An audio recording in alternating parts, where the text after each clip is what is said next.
It's a rainy night here at Clipper Magazine Stadium, but it's not raining hard enough, and all systems go as the Lancaster Barnstormers take on the York Revolution in the middle game of a three-game series. Last night, the streak of success for home teams came to an end as the Barnstormers fell in the series opener by the score of 8-3 here last night, and it came in a very quick flourish. A 6-run, 6-batter span in the top half of the sixth inning, the undoing for the Barnstormers a night ago. So the Barnstormers will take on the York Revolution again. It will be Cameron Gann for Lancaster. He's 1-1 with a 2.95 ERA.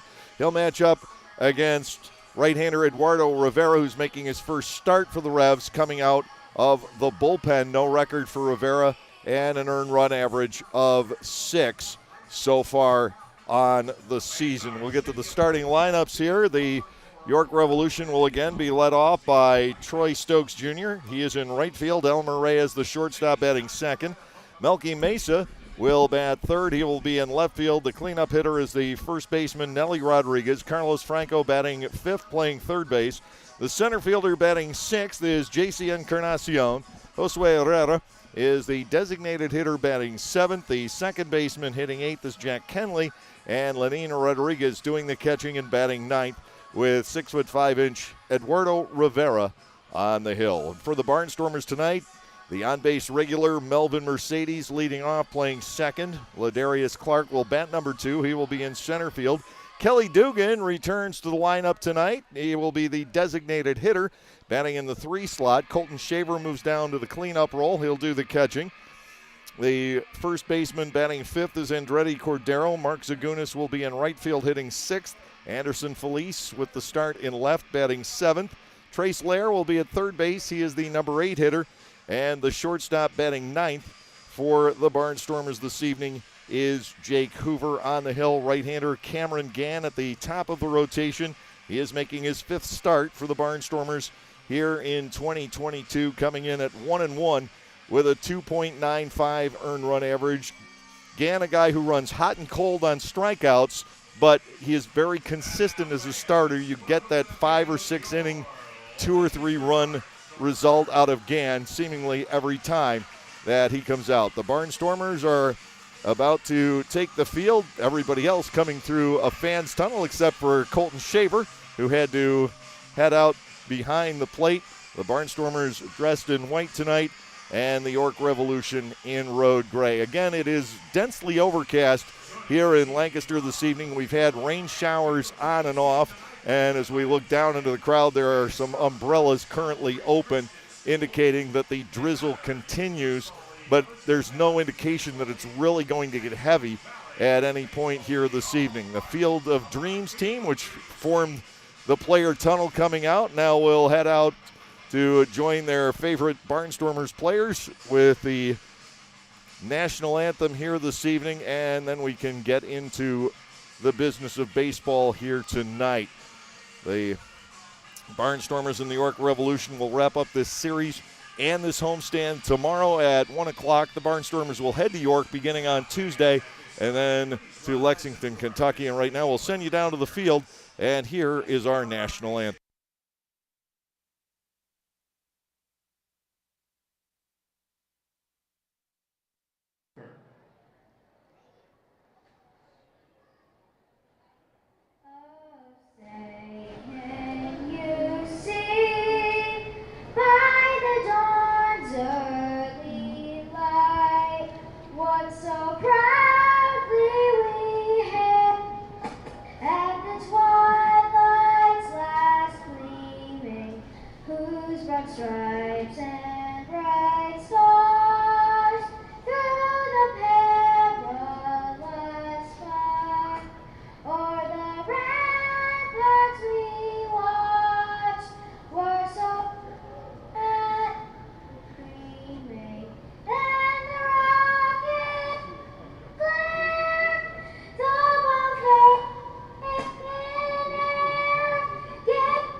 back from Clipper Magazine Stadium. Dave Collins with you, and got a special guest with me in the booth for the outset of tonight's game.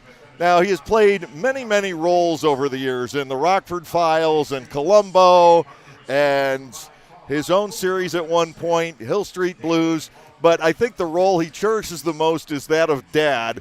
And he's watching his son Kelly play tonight, actor, director, Dennis Dugan. Dennis, welcome to Lancaster. I hope you've enjoyed your week, even with Kelly being sick most of it. Yeah, well, I watch the games every night anyway, so this is the first time I ever got to watch the games with Kelly, and not with Kelly in the game, but sitting next to him. Yeah, he really did. He got sick for several days, but I mean, your purpose coming here was to watch him have the opportunity to play, and you and your son both have to be glad he's at least able to get in there and be the DH tonight. Yeah, well, he's feeling really good too. So he's and like a racehorse in the starting gate, he wants to get out there and make up for lost time. Well, he was on such a roll, and then I think you could almost see it Tuesday night in retrospect. He had a had a really tough night on Tuesday against the Ducks, 0 for 4 with a couple of strikeouts, which just was completely against the grain of the way he has been playing.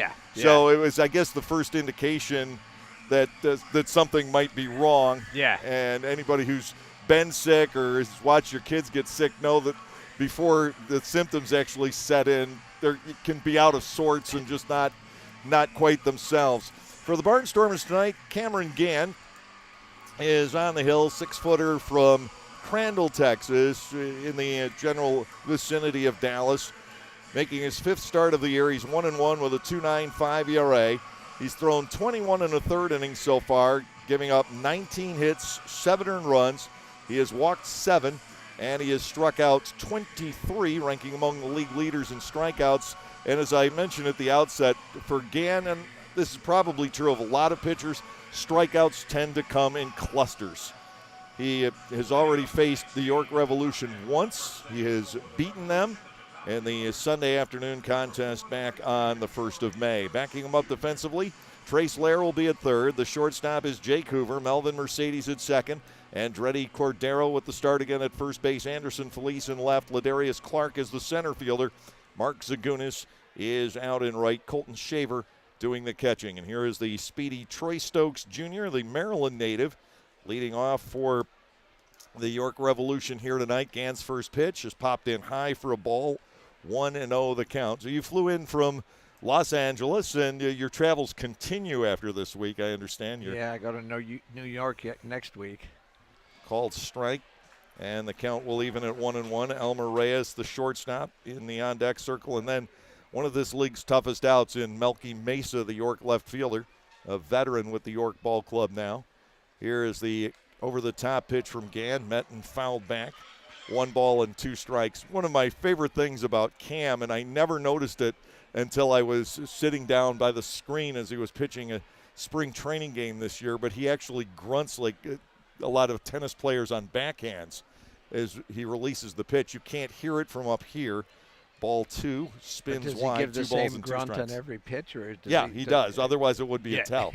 Yes. He probably had to learn to do it on change-ups and sliders and the like. Right. Fastball is low, filling the count on Stokes, a guy you do not want to allow to reach base cheaply because he's 12 for 12 in stolen bases already this year. Barnstormers have set the outfield slightly around to the right against Stokes. He bats against Gann, 3 balls, 2 strikes, the kick, the pitch, and this is lifted to shallow center field. Backpedaling is Mercedes. Clark coming in, calls him off, and the center fielder with the catch for out number 1. Elmer Reyes, the shortstop, will step in. So what do you think of this view here? It's an absolutely great view, and I was noticing right before that last pitch that is that Mercedes in center? It's Clark in center. Oh, Clark in center, but he was like real shallow on him too. I mean, and he only had to take like 10 steps to go get that ball. Reyes will come to the plate, 308 hitter with a home run, 9 runs batted in. Elmer last night with a couple of hits. He drove in a run in the 9th inning as York extended the lead a little bit, and they kind of needed to. The Barnstormers did put on a charge in the bottom half of the 9th inning last night. very odd ending to the ball game, a pop-up double play. 1-0. Gann will come back. That ball is roped into left field past the shortstop, Hoover. Reyes aboard on a one-out base hit, and Melky Mesa, the left fielder, will come to the plate. 368, and with 2 homers, 15 runs batted in for Mesa. It was his double out to the fattest part of this ballpark with 2 outs in the 6th inning last night that triggered the tsunami. 6 runs on 6 batters, and it happened even with the pitching change. It just happened in the blink of an eye. Yeah, just unfortunate because the 3rd out was an error. And then, boom. Infield will set up double play depth. Lancaster did turn a couple last night. Lair back behind the third base bag. Breaking ball twists just off the outside corner. And it is ball 1. Owen Ballard, the 4th, calling the balls and strikes here this evening. Dave Shirk is the first base umpire. Bill Reuter calling the signals on the left side of the infield. 1-0. Gann comes to the set, and Reyes swing and a miss. 1-1. Gann's fastball recorded into the 90s at the top, about 91 to 94. Stockily built right-hander from Stephen F. Austin. The second catcher for the Long Island Ducks, Jake Zarello, also a product of the same school, a little bit later than Gann. Check swing, and the first base umpire, Shirk, says he did not go on that. That was borderline. Yeah, it was, yeah. 2-1. Defense largely straight away against Mesa, and he can use the entire field. Slender-built fellow, but he really packs a wallop. We've seen him hit some pretty long home runs against the Barnstormers over the years. Fly ball here, shallow right. Coming on, Zagunis. He'll look up into the cloud bank and make the catch for out number 2 with Nelly Rodriguez, the first baseman, coming to the plate. Last night it cleared off here, at least acceptably. Tonight, really not the same. It's going to stay very cloudy and look like it's threatening to rain for the bulk of this game. And if it's showery a little bit or you get the low-hanging ceiling, it actually creates a great ambiance for fireworks. It looks very, very different than it does against a crystal clear background. Unless they go too high, and then you lose them in the cloud. Gann sets his pitch to Rodriguez. Fastball by him. Swing and a miss. No balls and a strike. The guy you like to avoid in this ballpark if you can, Carlos Franco, waits on deck. He would be the first left-handed batter Gann would have to face. And it was Franco who turned the game around. First pitch against Niall Ball in the 6th inning. He hit one up onto the tent in right field. That was the 3-run homer, and the Barnstormers never did quite recover from that. High and tight, and Rodriguez is sent scrambling. 1-1. Nelly Rodriguez can be very thankful that he still has a good reaction time there. 1 ball, 1 strike to him. Looks like he's going for an Academy Award in the acting department, though. Well, nobody can beat Travis d'Arnaud. Did you see that clip this year? Yeah. Gets hit with a 55-mile-an-hour breaking ball and hits the dirt. Acts like his life is over. 1-1 to Rodriguez. That ball dove, a swing and a miss over the top. 1 ball, 2 strikes. Gann with the opportunity to get out of the inning. Reyes, the runner at first, has 1 steal on the year. Barnstormers and the York Revolution, middle game of a 3-game series here at Clipper Magazine Stadium, and game 5 out of 32 in the War of the Roses this year, upstairs in ball 2. York has a very unusual schedule. The Revs play better than 40 games on the road in the first half and better than 40 at home in the second half. It's very imbalanced, where the Barnstormers are quite clustered in the middle. And this season series pretty much mirrors that. The Revs are here 10 times before the end of May. We've got the game tomorrow and then a 4-game series over the Memorial Day holiday weekend. We play there this week coming up. and the Barnstormers do not go back there until June 21st. But there will be a total of 6 series over in York for the Barnstormers, most of them late in the year. Strike 3 called on the outside corner. Rodriguez not so sure about it, but Gann is out of the inning. No runs on 1 hit with no errors and 1 man left on base. We are through a half inning. York nothing. The Barnstormers are coming up. Celebrate the history of our national pastime at the National Baseball Hall of Fame and Museum in Cooperstown. See priceless treasures that will bring your baseball memories to life. Connect with events that have shaped and changed the game and our country. Our stories to tell, your memories to share. Plan your family visit today at baseballhall.org. See you in Cooperstown, where the journey becomes legend. They say to truly understand someone, you must walk a mile in their shoes. Well, at Lexus, we designed the ES with you in mind every step of the way. From class-leading legroom in the back to positioning the touchscreen 4 inches closer to you in the front. Everything in the Lexus ES, a direct reflection of you. See Bobby Rahal Lexus in Mechanicsburg or Lancaster County. 2022 ES versus 2021-2022 competitors. Information from manufacturers' websites as of 5/3/2021. For the youth of our area, the Barnstormers are offering a wide variety of camps throughout the summer to teach everyone some tips on baseball and softball. Camps are offered to kids as young as 4 and as old as 12. Some even involve the parents. They run from June 11th all the way through September 17. For more information, go to LancasterBarnstormers.com and click on the Youth Baseball tab. All presented by Orthopedic Associates of Lancaster and Play It Again Sports. Welcome back from Clipper Magazine Stadium, along with Dennis Dugan. Dave Collins with you. The Barnstormers facing right-hander Eduardo Rivera tonight. Lancaster very familiar with Rivera. They saw him 9 times overall last year, 4 times as a starter. He was 1-1 with a 5.47 ERA in those games, 6-4 and 5.48 overall. This year, he has appeared 6 innings, all in relief, allowing 5 hits, 4 runs. He has walked 7, and he has struck out 6, getting the opportunity to start tonight for Mark Mason's club. Melvin Mercedes will be leading off. Mercedes has reached base in each of his last 14 starts, 31 total times. In those 14 games, he has reached base, 16 hits, 15 walks. Rivera with his first pitch is high, ball 1 and no strikes to Mercedes.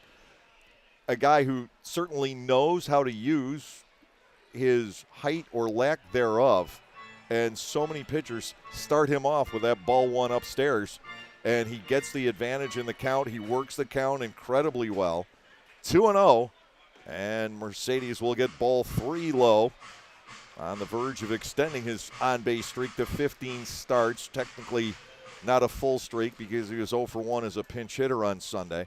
3-0. Rivera locates the outer part of the plate. It's 3-1. Carlos Franco is at third. The shortstop Elmer Reyes. Jack Kenley is at second. Nelly Rodriguez over at first. The right-hander Rivera works quickly. Mercedes goes after the 3-1 and lifts this to right center field. The center fielder Encarnacion taking charge. He will make the catch. Well, they get Mercedes after falling behind 3-0.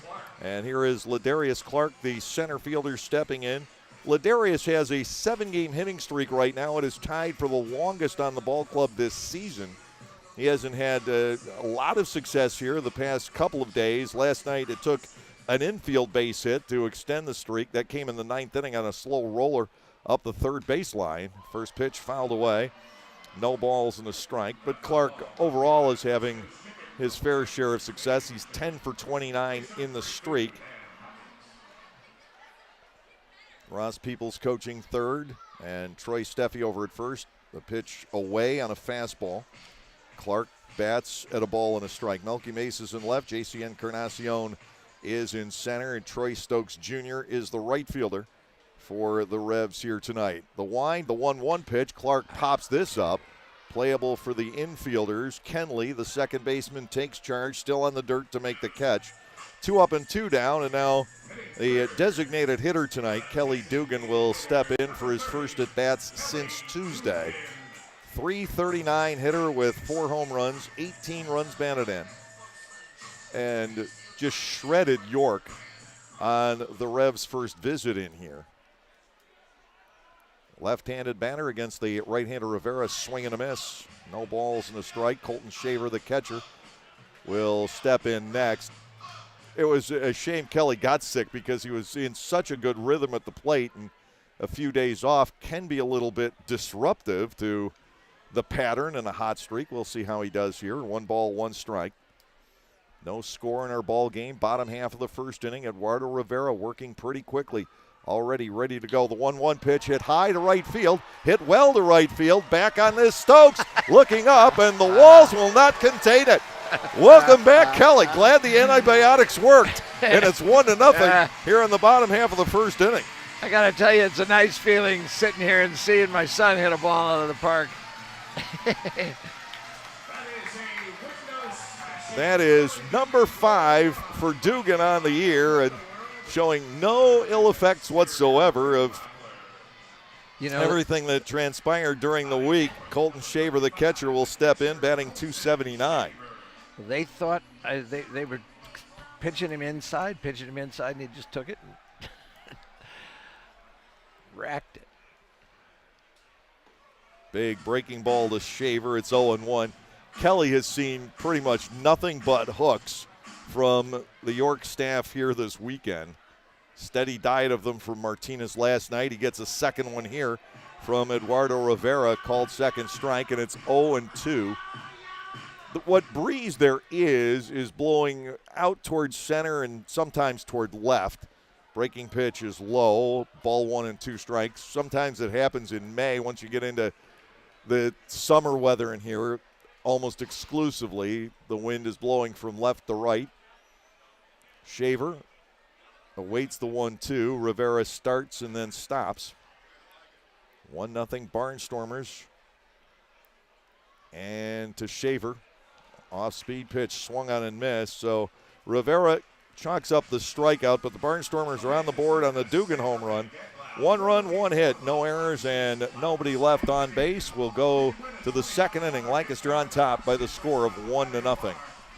This season, a whole line of new items from Otto's Hospitality. Dig into the world-famous Nathan's Hot Dogs. Take a trip to Otto's Cantina for a walking taco or your favorite adult beverage. Enjoy a helmet of Otto's meatballs or a sausage with peppers from the Broken Bat Deck. For the sweet tooth, there are jumbo chocolate chip cookies, Skyline cotton candy, and ice cream novelties. Or simply snack on Emma's popcorn in a variety of exciting flavors. What a great way to savor your time at the ballpark, courtesy of Otto's. There is a weekend in July where the baseball world revolves around a village in upstate New York. Baseball Hall of Fame induction weekend in Cooperstown is an unforgettable experience full of family-friendly activities and priceless moments. Make your plans today for July 22nd through 25th for the induction of Bud Fowler, Gil Hodges, Jim Cott, Minnie Minoso, Tony Oliva, Buck O'Neill, and David Ortiz as the class of 2022. Visit baseballhall.org today.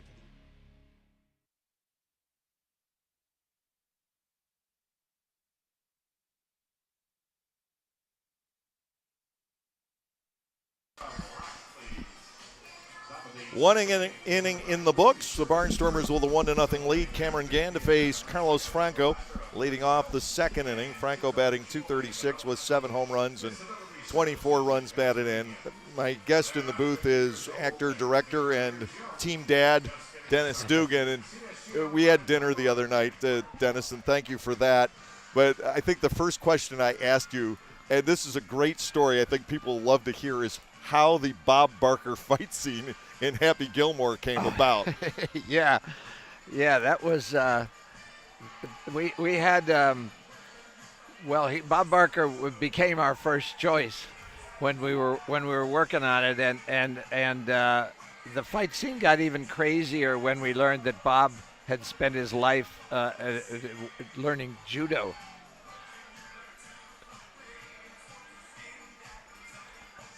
So here is Franco.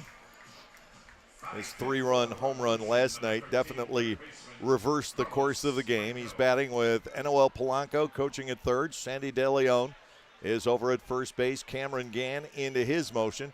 And DeFranco, first pitch, located onto the outer part of the plate. Gann took something off of that. No balls and 1 strike. Decent turnout tonight, but not what it could have been had we not had this rainy day. Swung on and missed against a fastball. Gann is ahead at 0-2. And now that Cam has his first strikeout of the night, we'll see if several more follow. He had 11 in his first pro start last year in 5 innings, and then I think just 1 the next time out. Foul ball back into the screen. Franco had that home run cut. He loves to swing the bat in this ballpark. The home run was the only thing he actually did last night. He struck out twice and grounded into 2 double plays otherwise. And that was on the first pitch, ball through to him in the 6th inning. Down and in as Gann works to move Franco's feet. Ball 1, 2 strikes. Lights are fully on. We look forward to cloudy days here. Again, Gann moving the feet back. It is 2-2. One of the things I want to do is I wanted to say hi to all the people who talk on the side during the Ball 3 missing. During the broadcast, the chat group. Just a really cool club of people. Thomas Ernst, Multi-Apples, Olivia Lancaster. There are others. Yeah. Well, I want to say hi to all of them because I enjoy reading them while I'm watching the game. 3-2, payoff pitch is coming. Gann to Franco, just nicked foul on a breaking ball. Will continue at 3 balls, 2 strikes. JC Encarnacion on deck, and after that would be Josue Herrera.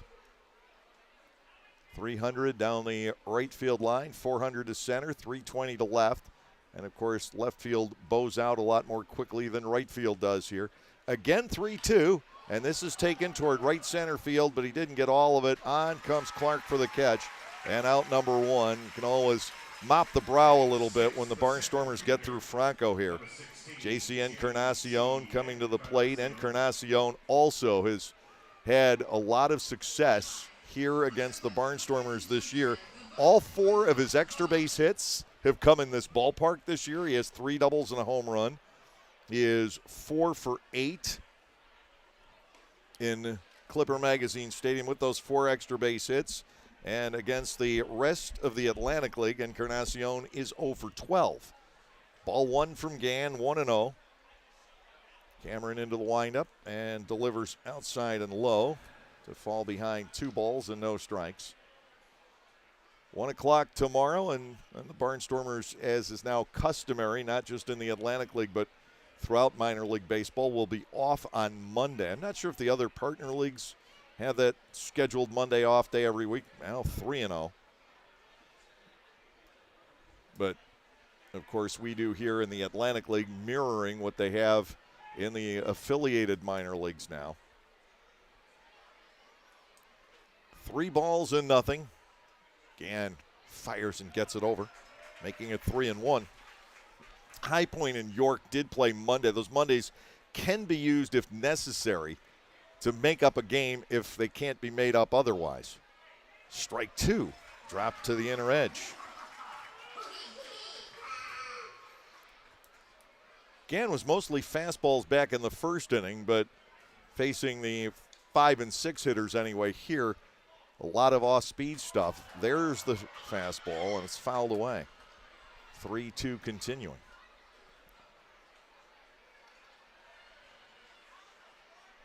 These teams will reconvene in York Tuesday night.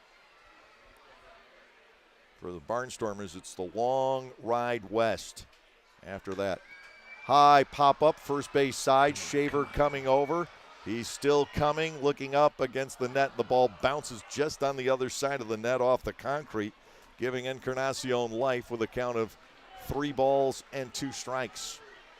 1 out, nobody on here in the top half of the second inning. Lancaster with the early lead tonight. The Barnstormers striking in the first inning as they did last night, although in a completely contrasting manner. Last night it was 2 infield singles and a liner into center for Cordero. Tonight a solo home run with 2 outs. And the 3-2 pitch on Encarnacion. Gann walks him. Base runner on for York, bringing on the lefty batting DH, Josue Herrera. utility type player, steps in, batting .209 with 5 runs batted in. Herrera not in the lineup for Mark Mason and crew last night. Jeffrey Perez getting a night off tonight for York, being replaced with a lot of defensive shuffling by Herrera. But ultimately, Perez the only guy not in the lineup, but Herrera the only new guy in there.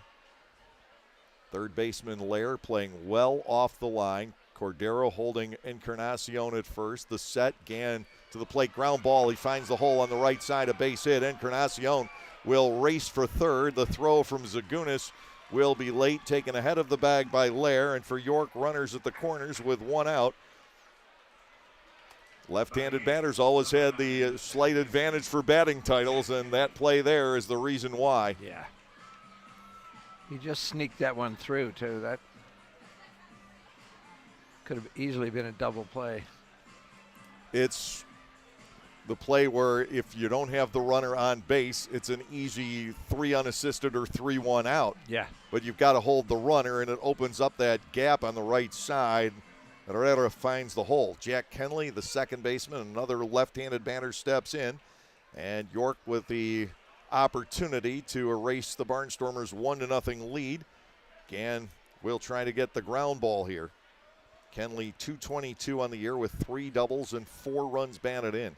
York just not off to a very good start at the plate as a team. To Kenley, it is up and in. Ball 1 and no strikes. But what you're always concerned about with York is their offense getting ignited. They're currently 8th in the league in team batting at the start of play tonight and 8th in runs scored. That is likely to change over the course of the season. Ground ball the other way. Lair gloves it. He'll go to Mercedes. That's one. Back to Cordero, and not in time. And Cordero is hot about that. Dave Shirk emphatically making the safe call. Kenley aboard on the fielder's choice. The out 5-4, and Encarnacion is home to make it 1-1. That was really a close play at first.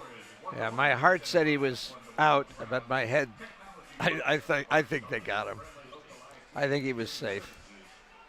Lenin Rodriguez, the catcher, steps in, batting .240 with a home run and 4 runs batted in. Ball hit just a little too slowly. Lair had to charge and throw at a somewhat awkward angle to Mercedes. He did everything he could do, and Melvin did everything he could do. Breaking ball for a called strike. It is 0-1.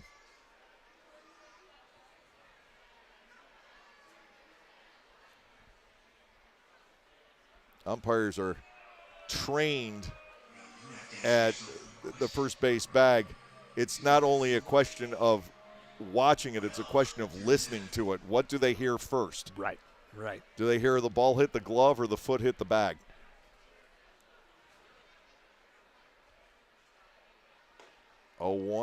Dances low. A ball and a strike on Rodriguez in what is now a tie ball game.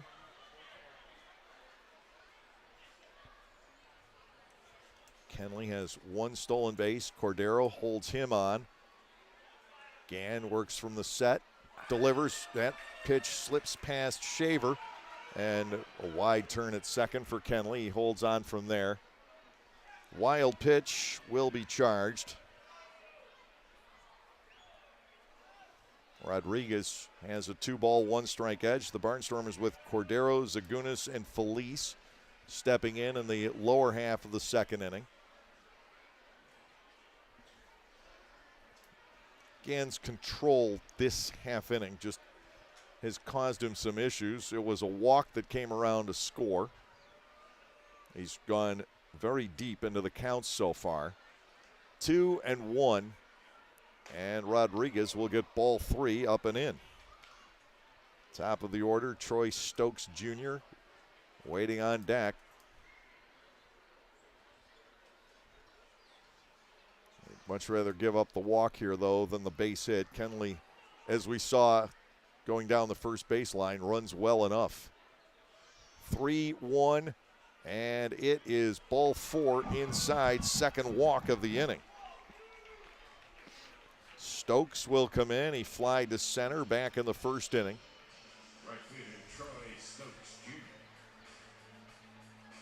Gann has struck out 1. He's gotten 3 outs on fly balls and the force play grounder in this inning. Stokes digs in. He was 1 for 5 last night. He also reached on an error. Gann starts him off with a big curveball, and that's there for a strike called 0-1. Second time through the order, and I think it's the first time we've seen Gann go to the more roundhouse curveball. You've got to have that good mix to keep the hitters guessing. Stokes had not seen that pitch, and Gann, by throwing it for a strike, gets ahead 0-1. Now he is low. Ball 1, strike 1.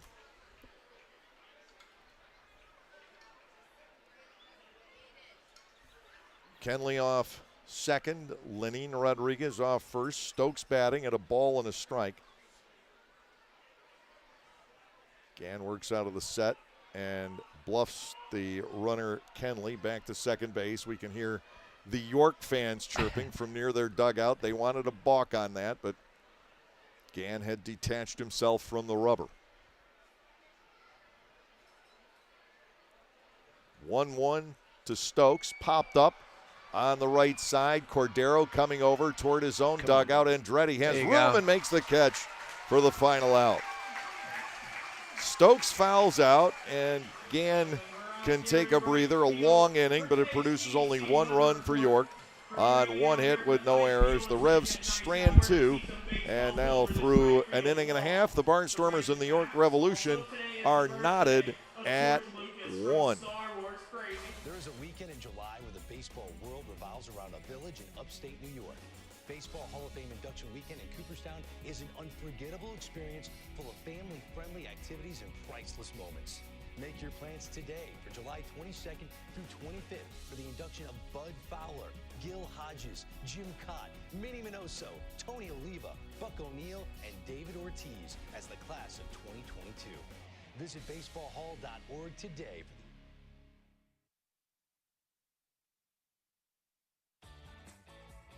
Hey kids, join the coolest club in town, the Storm Force. The Storm Force is presented by the Lancaster Barnstormers and Commonwealth Charter Academy. For only $25, kids under 12 get an entire summer of Barnstormers fun with 12 game tickets, a t-shirt and bag, the chance to go first when kids run the bases, exclusive activities, and coupons from Dutch Wonderland, Chocolate World, and more. Don't miss out on all the fun. Go to LancasterBarnstormers.com and sign up.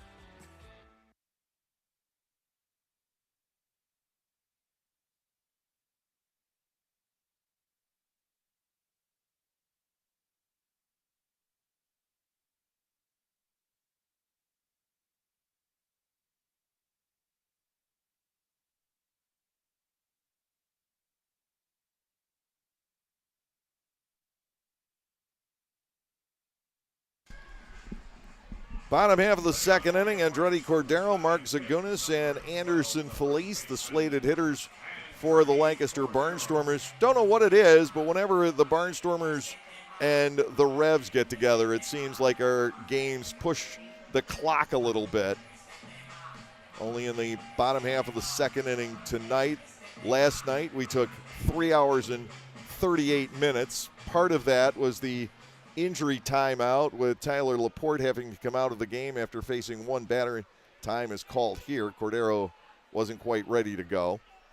And then West Tunnel had to come in cold, and he took a very long time to get tuned up for his performance. First pitch strike in on Cordero, who is going to look at that the entire way, try and figure out what Rivera has coming. 280 hitter is Cordero with 17 runs batted in, and he has been extraordinarily hot, driving in runs on this homestand. He's got 8 runs batted in over the last 4 games. 1 ball, 1 strike. And now another brief break in the action. Everybody's set now. Rivera to Cordero, breaking ball, nicked at the plate. 1 ball and 2 strikes. Watching what's transpired here so far tonight, and I've been saying this for a while, the Barnstormers probably need one more left-handed batter. Last year I thought they were two left-handed. This year I think the pendulum maybe has swung a little bit the other way. Cordero goes down swinging. Second strikeout in a row for Rivera. Mark Zagunis, the right fielder, checks in. 224 hitter is Zagunis, who at the moment is the only Barnstormer with Major League experience. That's extremely rare in the Atlantic League these days. At one point, teams averaged about 10 guys with big league time per ball club. That was a few years ago. There are fewer available now because of the way minor league baseball has been restructured and the fact that we have 10 Atlantic League teams as opposed to 8. So it gets thinned out a little bit more. Long Island still has 10, though. 1 ball, no strikes, the count to Zagunis. And it is up for ball 2. No swing, says David Shirk. 2 balls, no strikes. But once you get to the Atlantic League, it's name only because we've seen guys without even affiliated baseball experience, let alone Major League experience, become the big stars in this league. Blake Galen, for example, when he first got here. 2-1. And Zagunis will look at a second strike. Rivera throwing over the top from 6-5. He's given up the home run tonight and nothing else. Gann has been in a good deal more trouble. And to Zagunis, that is just fouled off the end of the bat. 2 balls, 2 strikes on the New Jersey native. Anderson Felice is on deck. He's been swinging the bat well. 2-2. Rivera to Zagunis into the dirt. And a full count, 3 balls and 2 strikes. At the games when the Ducks were in here, averaged 2 hours and 52 minutes, but the games against the York Revolution right about 3:30, 3:29 in there. Zagunis will draw the walk. Ball 4 bends into the dirt. Lancaster with a 1-out base runner, and Felice checking in. Anderson now at 281 with 6 doubles, a home run, and 11 runs driven in. Switch hitter to bat from the left side. You know what a good announcer you are when you were able to announce that at bat with a guy standing right in front of you and you couldn't see what was happening. That is an occupational hazard not only here but the entire Atlantic League with ballparks built pretty similarly to this. Right. First pitch, high for a ball. Owen Ballard deked me and I think everybody else on there. He stepped back like he was going to call it a strike, and the arm never came up. But it's ball 1. Zagunis, short lead off first. He does have 2 stolen bases. He's held by Nelly Rodriguez. Offering drifts inside. Felice bats 2-0. Trace Lair, the third baseman, waits on deck. 1-1 our score in the bottom half of the second inning. Lancaster trying to put together an uprising with 1 out here. Some control issues at the moment for Eduardo Rivera. Huge swing by Felice. He aired it out with the advantage in the count. Failed to make contact. 2 balls and a strike. Mark Zagunis aboard with 1 away. York's infield set to try to turn 2. Rivera working from the stretch, belt high. Zagunis was taking off a little bit early, and a good thing that Rivera didn't pick it up, or Mark would have been in deep trouble. 3-1. As Vin Scully used to say, he would have been out from me to you. 3 balls and 1 strike. You had the pleasure of living in L.A., listening to Scully for decades. We got to hear him on the national games that he did, but what an amazing play-by-play announcer. I mean, I don't think I've known one Vin Scully detractor in my life, and he was from Boston. Oh, sure. 1. 3-1. Rivera to the set. Felice pulls away. Ball 4 is high. They try to appeal, and it gets denied. Second walk in a row given up by Rivera. Remember, he had 7 walks in 6 innings coming into tonight. Trace Lair with a chance here. Lair batting 193 with 4 runs batted in, 2 men on ahead of him with 1 out. I had the opportunity to listen to Harry Carey for a while, living in the Midwest, and then a guy that to me is maybe just a shade behind Vin Scully, except for the fact that he does such a great Vin Scully impersonation, and that's John Miller. Oh, yeah. Living in the mid-Atlantic, and I learned a lot listening to John, and then I did have the opportunity to meet John Miller when we were in the Orioles organization at the same time. He spoke at one of our banquets. Brilliantly funny fellow. Yeah, 0-1. He's a great announcer. Lair will take a second strike. Rivera, after walking Zagunis and Felice back-to-back, has solved the issues at least for the moment. Lair at no balls and 2 strikes. The shortstop, Jake Hoover, on a 6-game hitting streak, waiting in the on-deck circle. The 0-2 hangs up outside. York fans wanted that one. You can hear them every time York is in here. They sit down toward the third base side behind their team's dugout, and well, they enjoy themselves here. To Lair, 1-2. Rivera out of the set, and Trace Lair was swinging a miss. That is the 3rd strikeout now for the right-hander, and it's left up to Jake Hoover.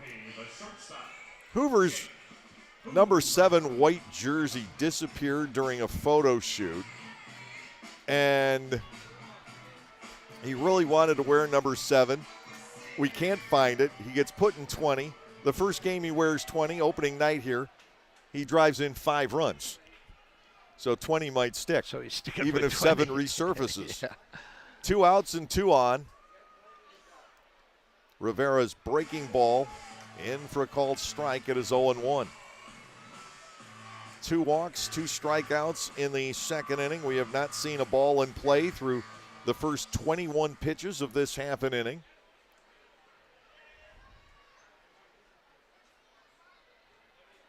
Defenders are straight away. Swing and a miss at the fastball, and it's 0-2. Major League Baseball wanting to cut down on the number of walks and strikeouts and seeing the game be more active. But you've got pitchers throwing pitch. I don't think the guys 50 years ago, the Gibsons, the Marichals, had the movement that some of these guys have now, like Kershaw, for example. Yeah. 1 and 2. And it's harder to hit and also harder to control. I think the evolution of fitness, too, has something to do with it. It has. The guys are stronger. The pitchers are stronger. They throw harder. Here's the set, the 1-2. Hoover gets underneath, lifting a pop fly to shallow center. This will be Jack Kenley backing up on it to make the catch. Now the Barnstormers' hopes go away in the second. No runs, no hits, no errors. 2 men are stranded, and we have reached the end of 2. The Barnstormers and the York Revolution tied at 1. Are you sick and tired of washers that don't use enough water or take 2 hours to clean and don't last more than a few years? Well, come into Gockenauer's in East Petersburg now and let us show you the Speed Queen commercial grade laundry. Built the old-fashioned way with warranties up to 7 full years. Gockenauer's will deliver and install your new Speed Queen, and we know you'll be fully satisfied with your purchase. Gockenauer's in East Petersburg, your hometown dealer for 73 years.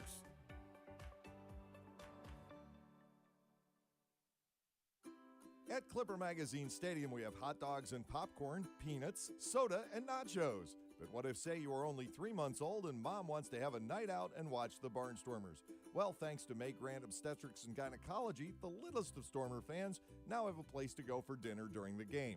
Tots can take mom to the Little Sluggers dugout behind Section 13 at the stadium for a comfortable private feeding experience. A brightly painted room with comfortable furniture and TVs tuned to the game, it is the perfect spot for baby and mom during a night at the ballpark. Knockoffs, copycats, imitators. They all share one thing in common. They always pale in comparison next to the true original. Just like the stylish and versatile Lexus RX, the crossover that paved the way for others. And it's still the best for one simple reason. Nothing else is as good as the original. See Bobby Rahal Lexus in Mechanicsburg or Lancaster County.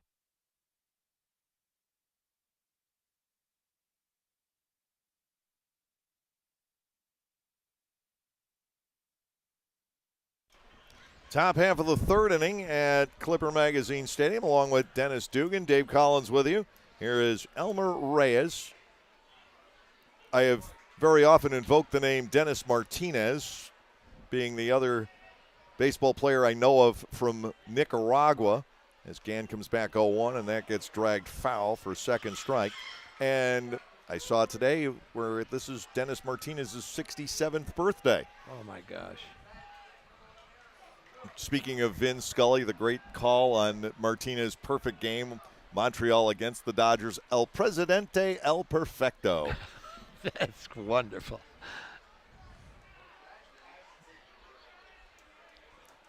Oh, 0-2. Gann to the plate, driven down the right field line. That will slice and go foul out of play. Continuing two-strike count on Elmer Reyes. But the moment I realized how marvelous Scully was, and this is one of those things that stands out in my mind, was his ability to segue. Just brilliantly is. Yeah. Such a great master of the English language. There was a time he was talking about a pitcher, and I can't remember who the pitcher was. I can't remember what team it was, but the guy was on the side outside of his baseball career. He was an artist. He painted portraits, whatever. Landscapes, I don't know exactly what. 1-2, and that ball is thundered to straightaway center. Racing back is Clark. He'll not get to it. It is out to the wall. Reyes heading towards second, and he is in with a leadoff double. York had 6 doubles last night. This is their first of this one. Runner in scoring position. Melky Mesa will come to the plate. And now York threatening to take the lead here in the top half of the third inning. Anyway, the very next pitch, after Scully is detailing this guy's side career as an artist, was a line drive back through the middle. And without missing a beat, Scully said, and he just had the brush knocked out of his hand. To not have to stop and think about that. That's just fabulous. Because I don't think you plan for No. that type of incident necessarily. Here is Mesa with the runner in scoring position. Breaking ball, tapped foul, and it's 0-1. Now, you're originally from Illinois. When did you pick up being a Dodger fan? Were you a Cubs fan or a White Sox fan? Cubs, yeah. Cubs fan. Yeah. And then I moved to New York to be an actor, and that was the year the Mets knocked the Cubs out and got into the World Series. Oh, 69. Yeah, so I couldn't be a Mets fan, so I became a Yankee fan. And then I moved to L.A., so I'm a Dodger. I'm a Dodger, Yankee, Cub fan. One strike to Mesa, swinging a miss at the breaking ball. It is 0-2. York is making Gann work for everything out there tonight. He's gotten ahead of this count on Mesa. Nelly Rodriguez on deck, and then Franco. Franco's pretty well protected by Encarnacion, but I'd still be careful with him if it gets to 2 outs and the runner at second. Off the outside corner, ball 1-1-2. We got some rowdy fans here tonight. This is a little more raucous than the stadium often is. Ball 1, 2 strikes on the one-time Yankee of short duration, Melky Mesa. Swing and just got a piece of it. Got to be frustrating for a pitcher to be that close to a strikeout. Ball made contact with a splinter, I think. 1-2, the remaining count. Mesa starts off hunched over the plate, slightly open stance. Now bat held high. Gann's pitch got him with a breaking ball. Shaver applies the tag, big out for Gann, keeping the runner at second base. Now Nelly Rodriguez will step in. He is Cameron's other strikeout tonight. I grew up an Orioles fan, being from Rochester, New York, which was the longtime home of the Orioles AAA affiliate. Watched the Orioles way, the development of all those great players that came through in the 60s, 70s, and 80s. The Earl Weaver era. Swing and miss, 0-1. And then our manager in Rochester for years was Joe Altobelli, who is Mr. Baseball in Rochester, passed away in the last year or two. And just a wonderful ambassador for the game, not just in the city of Rochester, New York, but overall. He was larger than life there, though. 0-1, fastball up top. Ball one, strike one. He was a roving instructor for the Yankees at one point. I was in the Yankees organization, and I got to know Joe there. We'd never crossed paths in Rochester, even though we were both there, and I was at the ballpark a lot, but I did get to meet him later on, and he was every bit as nice as I'd always heard he was. 1-2 on Nelly Rodriguez. Runner at second base with one out here in this 1-1 ball game, top half of the third inning.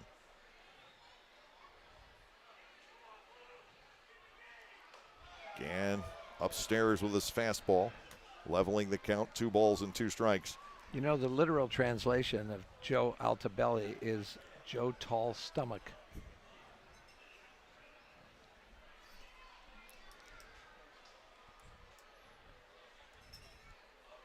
Swung on and missed. Rodriguez is gone for the second time tonight. Gann is fan 3. And with 2 outs, it will be Franco. And the Barnstormers might opt to be a little bit careful. I wouldn't give him too much to hit in this situation, although he does only have 1 hit in this series. It just happened to be a huge one. What's his pitch count now? Is it? I have him for 58. It may not be the official count, but it's in the neighborhood. We can get out of this. He's still at 20 an inning. At this point, Ross wanting him to get through 5. Yeah. Gann will run up the pitch count. He tends to be very effective, but the pitch counts will run high. He's got a great assortment. He wasn't starting in the Arizona organization, but you watch him, he seems like the guy destined to be a starting pitcher. He's got enough of an assortment to do it. There's a drive deep to right field, but that one is going to hook foul. 1 scary strike on Carlos Franco. That got the crowd quiet. That home run last night was his 7th of the year. He is one off the league leaders, shared by Courtney Hawkins of Lexington and Mahan from Wild Health. But they get to play in that ballpark down there. I swear they turn jet engines on at the start of a game. Huge rip again by Franco. This time he fails to make contact, and it's 0-2. We should call the chiropractor. I think he might have dislocated something on that one.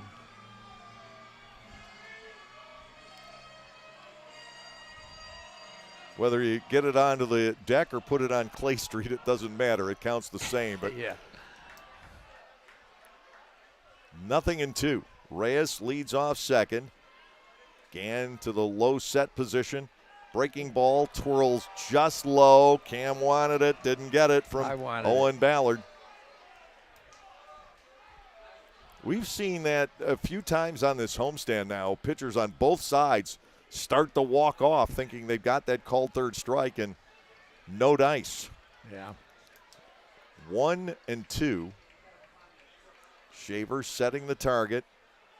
Gann got very upset in his last start as he walked off the field. It was more stormed off the field as he gave up what turned out to be the winning hit to Debinson Romero when he thought he should have had a better count to work with than 3-1.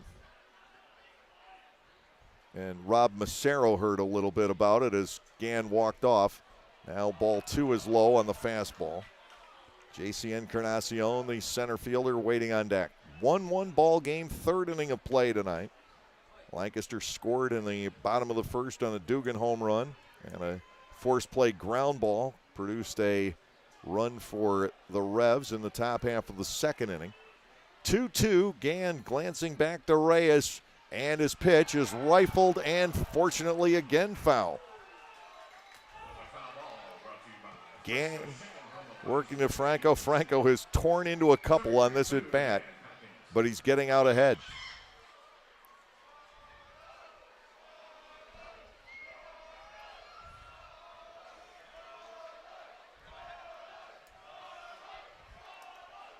The leadoff double to dead center, followed by consecutive swinging third strikes.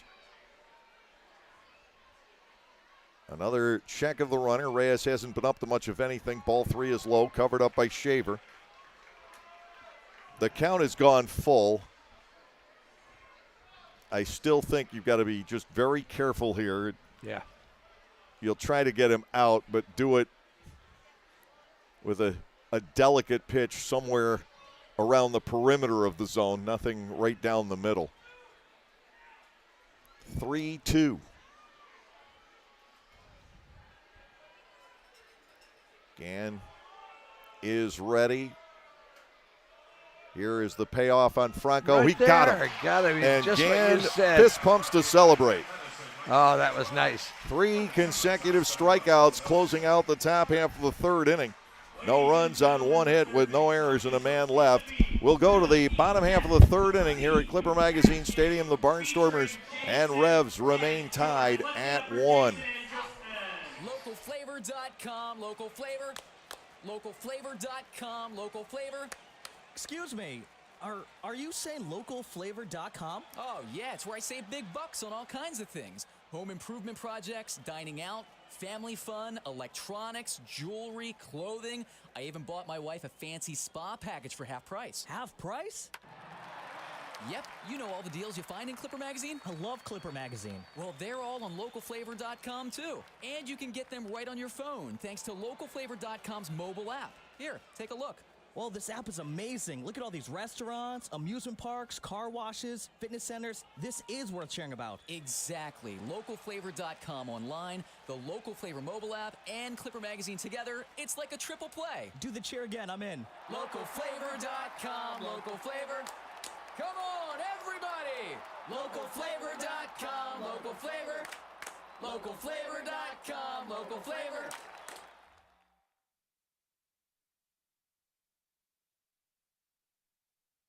Every day, Kate wants to hear from you. They have a variety of opportunities for experience. It has taken us a while to get to this point. The Barnstormers and the Revs head to the bottom half of the third inning, tied at 1. Mercedes, Clark, and Dugan, the scheduled hitters, top of the order for the Barnstormers in the lower half of this third inning. Lancaster with just 1 hit so far off of Eduardo Rivera. He's also walked 2 and struck out 3. Now batting for your Lancaster Barnstormers, number 3, Melvin 3 hits for York off of Gann, and he has walked 2 and now struck out 4. Here's Mercedes, who got ahead in the count against Rivera 3-0, and then eventually on a 3-1 pitch, flied out to center. Time is called, and Rivera not necessarily happy that was granted to Mercedes when he was in the middle of his motion. And the big right-hander will go back and scuff some clay off the cleats. It has been soupy, but again, just like last night, the weather clearing off as we get to the evening hours. Rivera into his wind now, and Mercedes gets ball 1 off the outside corner.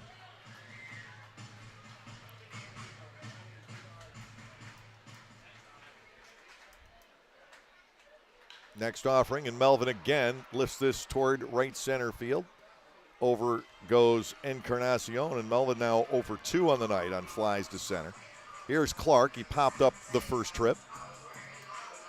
The Barnstormers will be home a fair amount in June, but an incredible amount in July. The Barnstormers July and York's August the only months where teams have 20 games at home in the month. To Clark, strike to the inside corner. Rivera has settled into a pretty good rhythm. He's so starkly different from last night's starter, Jorge Martinez, was just slider, slider, slider. Fouled off. Clark bats at 0-2. Everything last night, it seemed, just running away from the Barnstormers' right-handed batters. 0-2. Clark bouncing ball toward the middle. Over goes Reyes, and it sneaks right on by him. Clark, a wide turn at first base. He'll pull up as Encarnacion backs up in a hurry. It will go down as a base hit for Ladarius Clark.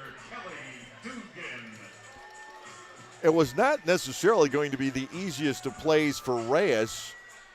Even if he scooped that ball up, he was going to be in an awkward position, and Clark can fly down the first baseline, so it goes down as a base hit. I think he would have had to do a 360 to get.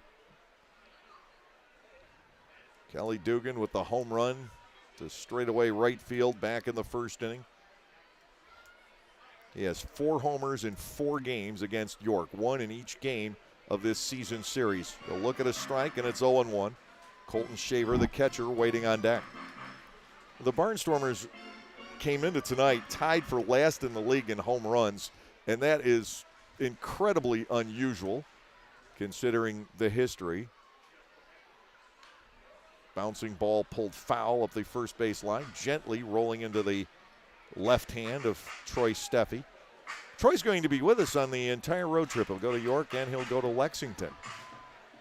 He typically does not travel except to York because he has so many responsibilities back here, but they set him free for next weekend.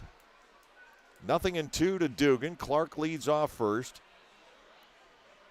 Runner will hold, and Dugan swings, and he misses. He goes down on strikes, and this inning is left up to Shaver. 4th strikeout now for Eduardo Rivera. Shaver went down swinging back in the first inning, and we'll see if he sees a fastball. Typically he does not.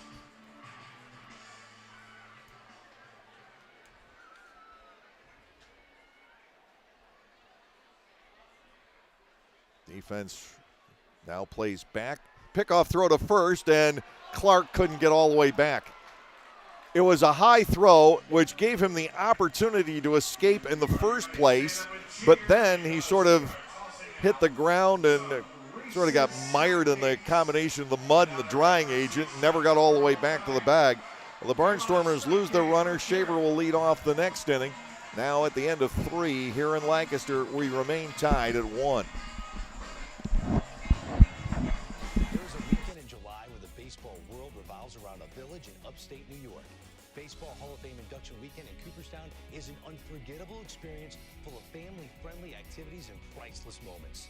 Make your plans today for July 22nd through 25th for the induction of Bud Fowler, Gil Hodges, Jim Cott, Minnie Minoso, Tony Oliva, Buck O'Neill, and David Ortiz as the class of 2022. Visit baseballhall.org today for the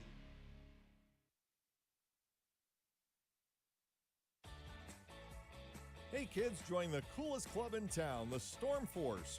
The Storm Force is presented by the Lancaster Barnstormers and Commonwealth Charter Academy.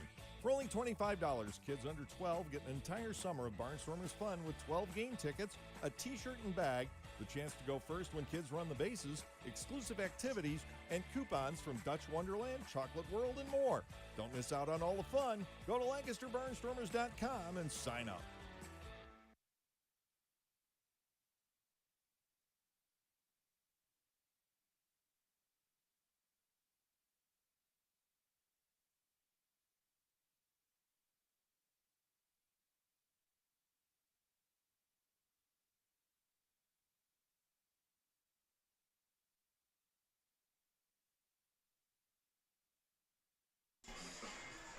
Three innings in the books here tonight.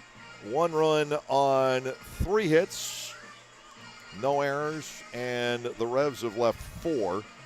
And for the Barnstormers, 1 run on 2 hits with no errors and 2 runners left on base. Dennis Dugan sitting in with me, veteran actor and director, and father of tonight's designated hitter, Kelly Dugan. One of our fans, Amy Ditzler, brought up earlier, you also acted in MASH a couple of times. Yeah. That was one I did not remember. Yeah, I was in that. I was in one in the second year and one in the 11th year. Gann delivers to Encarnacion. That is tight. Ball one. I guess they figured 9 years in between, people would forget who I played the first time. And you see repeating guest stars in shows playing different roles, breaking ball for a strike, 1-1. The other night we talked about Columbo, which you had the opportunity to be in as well. And I think William Shatner was a villain more than once. Robert Culp definitely was. Right. Patrick McGowan, who directed a lot of those episodes, was also the villain in a couple of them. Yeah. Gann, big leg kick, and his fastball is there, strike two.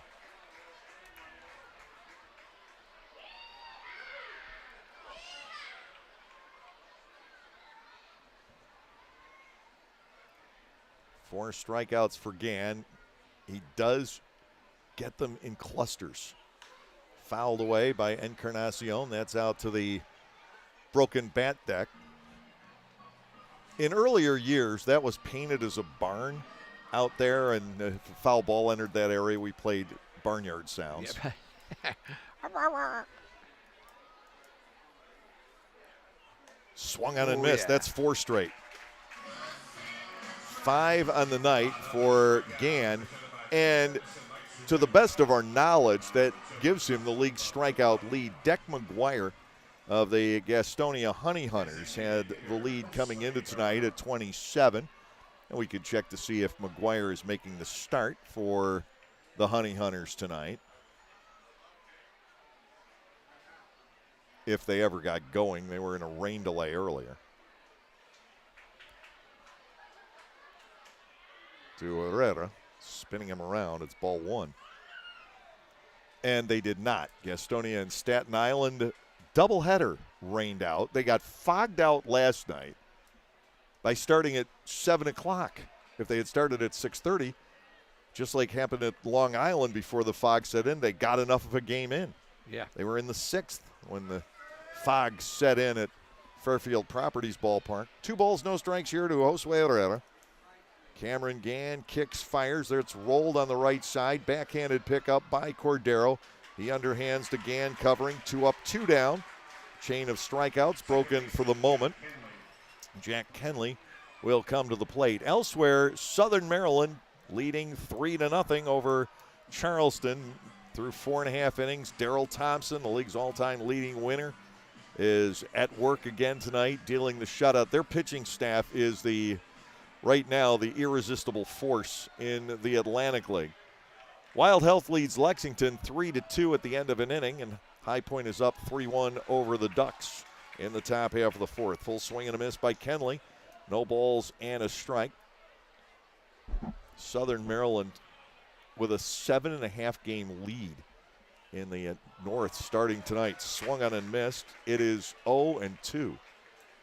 And you look at that ball club that Southern Maryland has, and you think to yourself, they're good. They're definitely good, but they don't seem unbeatable. It's just that they are. Breaking pitch, missing inside. Kenley held on the swing. We may even have some sunshine coming in up the left field. A late arrival of sun peeking through. 1-2 pitch. Popped up and foul, carrying well out of play to the third base side. 2 outs, nobody on. Gann has set down 5 straight now after the leadoff double by Reyes in the 3rd inning. Barnstormers, they've had at least a guy on in every inning, as to this point have the Revs. And to Kenley, that's fouled back off the curveball.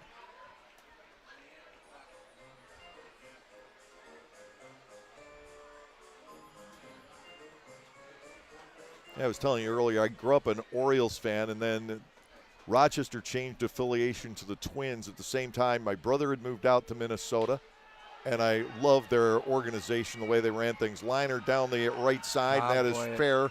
Into the corner, playing the deflection toward the bullpen is Zagunis. And in its second is Kenley with yet another York double in this series. They're starting to wear out second base. Kenley with his fourth two-base hit of the year. Lenin Rodriguez, the catcher, will come to the plate. So I kind of gravitated to the Minnesota Twins over the years. I also had the opportunity back when he was a scout, a young scout in the Mets organization, to become friends with the guy who eventually became Minnesota's general manager, Terry Ryan. Oh, nice. I gravitated. Terry sat in with me for a game just like you're doing. Right. One night in the good old Midwest League up in the chill of Wisconsin. Kelly gets his bats made up there by Max Bat. Wisconsin? No, in Minnesota. Yeah. Muncy of the Dodgers uses a Max Bat. Up the middle, base hit center field. Clark is charging. Rounding is Kenley. Here is the long throw, and that is too high and wide. York takes a 2-1 lead. Lenin Rodriguez with the RBI base hit, putting York ahead. And now Troy Stokes Jr., the right fielder, comes in at 0 for 2. Ultimately, the concern here, not just trailing in the ball game as the Barnstormers are, but Gann is through 3 2/3 innings at this point, and his pitch count is already into the 80s. It could make it a little tough for him to get through the required 5 innings to protect the DH. Fastball is high, 1-0.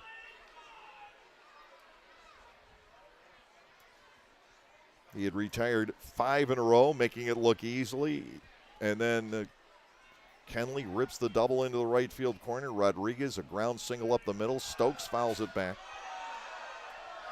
1 ball and 1 strike.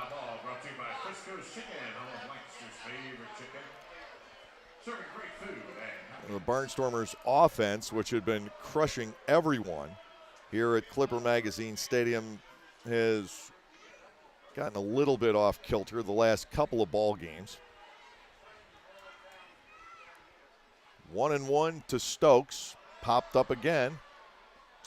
Again out of play. Defense straight up against Stokes.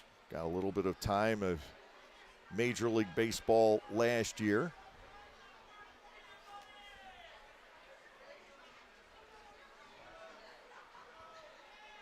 Breaking ball. Fouled once more with Lenin Rodriguez on the move, who is a little faster than, I guess, your average catcher. Stokes was in Pittsburgh last year for 8 games, 2 out of 18 with a double and a couple of runs batted in. He had been in the Milwaukee organization originally. He lives in Howard County in Maryland, so in York he's not terribly far from home. The 1-2 pitch. Look out. 2-2 now.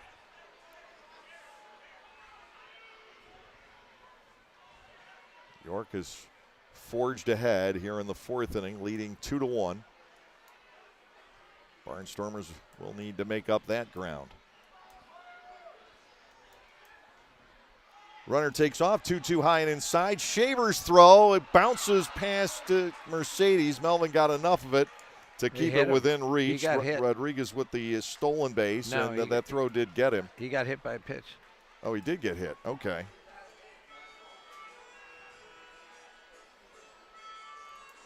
So forget about the stolen base. Now we're going to have a Mark Johnson mound visit.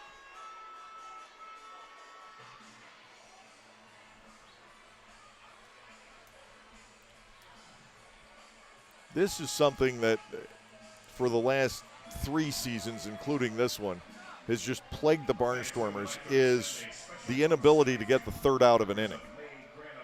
It has hurt greatly. Again, we go back to the 6th inning last night. 2 outs, nobody on. Yeah. And everything just fell apart in the span of 6 batters. And we've seen innings like that repeatedly where the pitcher is sailing right along, as Ball was for the most part last night. And now Barnstormers have a lot of activity in the bullpen. Somebody's getting up to throw.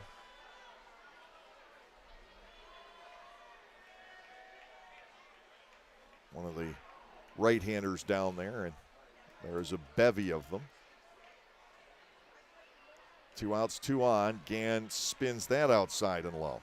He had 2 outs, nobody on here in the 4th inning. 3 in a row have reached base. York has taken the lead. I believe that is Chase Johnson starting to get ready. It would be awfully early to bring him into a game. Beautiful breaking ball, it appeared, but it missed. And it's 2-0 on Elmer Reyes. Reyes with a single and a double so far. 32, I think, is his. Yeah, that's what I am seeing as well, which is Johnson. Or Ball Koufax. 3 is high. Or Sandy Koufax.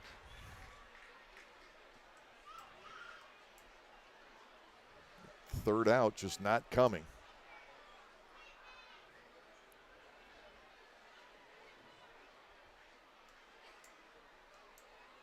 Reyes might be taking here. 3-1 pitch. He's going to take that, ball 4. And the question is, has Johnson had enough time to get ready in the bullpen? Last night, I don't think Tommy Shirley did.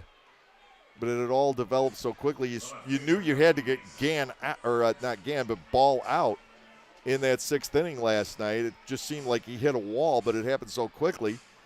Tommy Shirley, who started a lot in his career, might need a little bit longer to warm up, and he came in and gave up 3 straight extra base hits. So now it will begin to face Mesa. First pitch here is low. Ball 1 and no strikes. Gann still has the velocity, but his location has gotten off. He's walked 3, he's hit 1.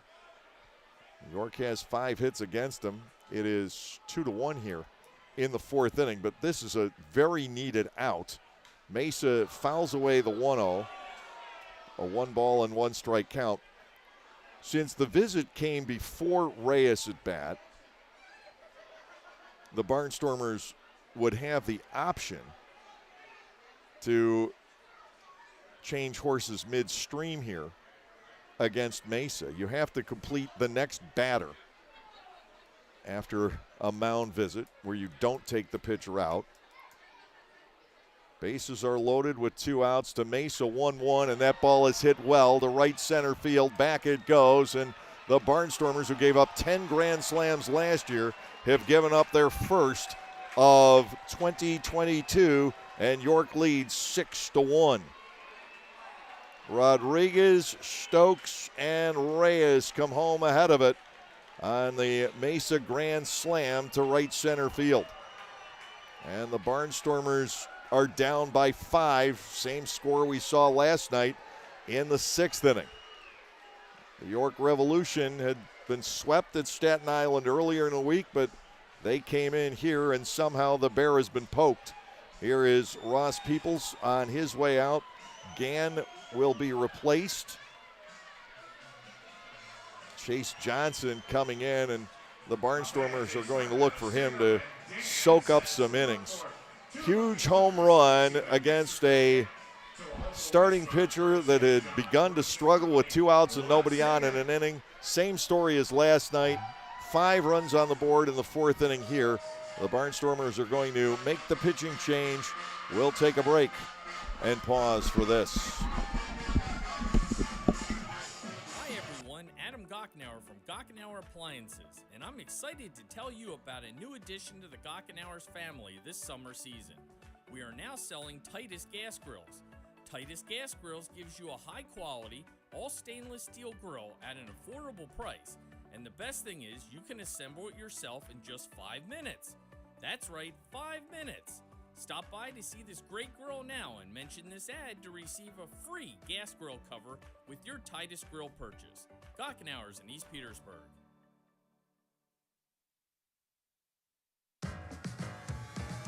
Pennsylvanians are creating their own soundtrack. Thanks to PA Lottery Scratch-Offs, excitement's back. Pennies, nickels, dimes, or quarters, no matter your choice, scratching's always in order. With big top prizes and second chance drawings, thrills await. They're out there calling. If it's excitement you seek and you're looking for action, play the PA Lottery. And keep on scratching. Must be 18 or older. Please play responsibly. Benefits older Pennsylvanians every day.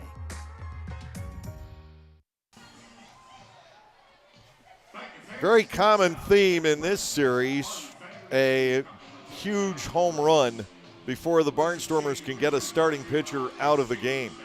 Last night it was Franco with 2 aboard. Tonight Mesa with the bases loaded.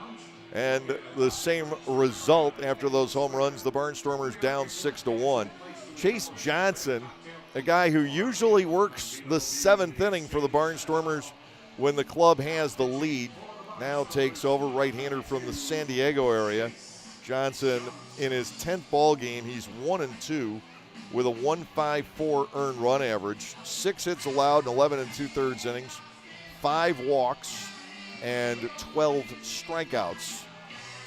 He had some really tough luck on the last road trip and ended up losing twice at Southern Maryland.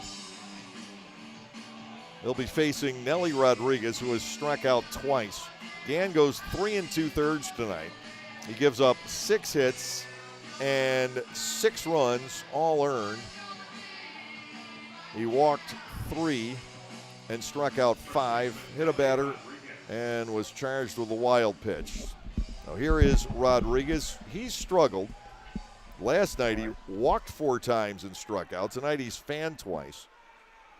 We still have not seen Nelly Rodriguez make contact, and, well, that's fine with me. Another slugger in the middle of this batting order. Ground ball over toward third. Racing in his lair. Time for the throw. He is able to toss it across. Rodriguez retired, and Johnson has the Barnstormers out of the inning on just 1 pitch, but it's another big inning for York. 5 runs on 3 hits with no errors, and nobody is left on base. We are through 3.5 tonight at Clipper Magazine Stadium. York now up by the score of 6-1. It's no longer about answering the most emails or pulling the most all-nighters. It's about prioritizing what's most important. Hey, Lexus, give me directions to Eagles Peak Hiking Trail. Calculating route. That's why the Lexus NX has an interface engineered to understand you and an available 14-inch touchscreen that's simpler and more intuitive. The Lexus NX.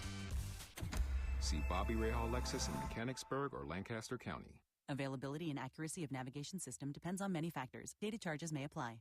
There is a weekend in July where the baseball world revolves around a village in upstate New York. Baseball Hall of Fame induction weekend in Cooperstown is an unforgettable experience full of family-friendly activities and priceless moments. Make your plans today for July 22nd through 25th for the induction of Bud Fowler, Gil Hodges, Jim Cott, Minnie Minoso, Tony Oliva, Buck O'Neill, and David Ortiz as the class of 2022. Visit baseballhall.org today for the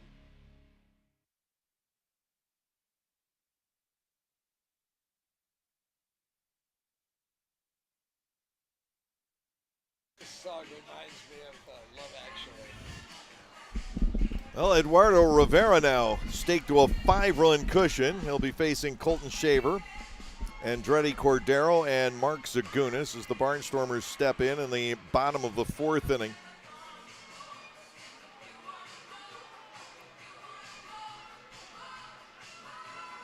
With the pitching change, Kelly Dugan will come out tonight. The Barnstormers have Connor Lean on the bench along with Devon Torrance and Anthony Perrone.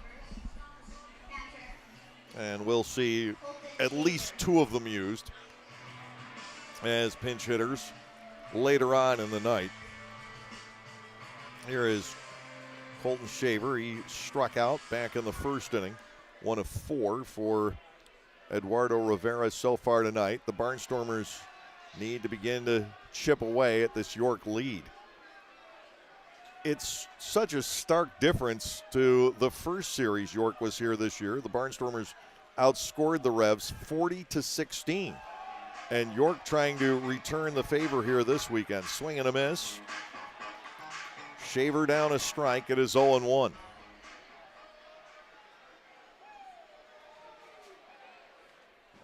The second pitch results in a foul ball back.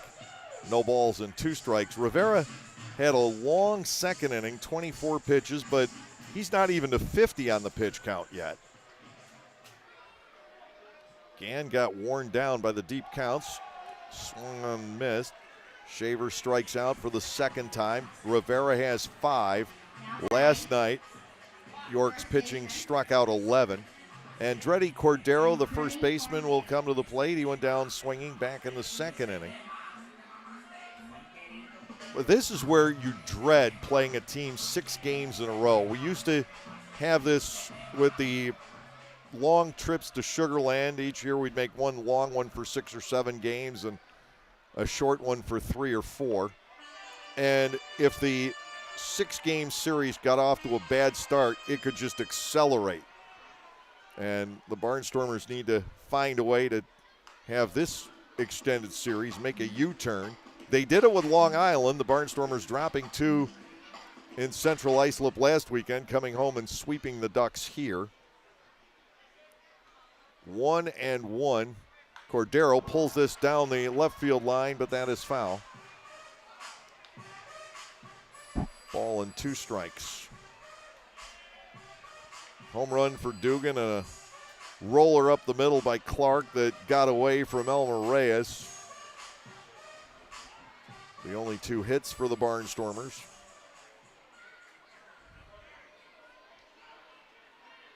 Cordero goes down. He has struck out as well. 3 in a row for Rivera. Mark Zagunis will come to the plate. Zagunis walked back in the second inning.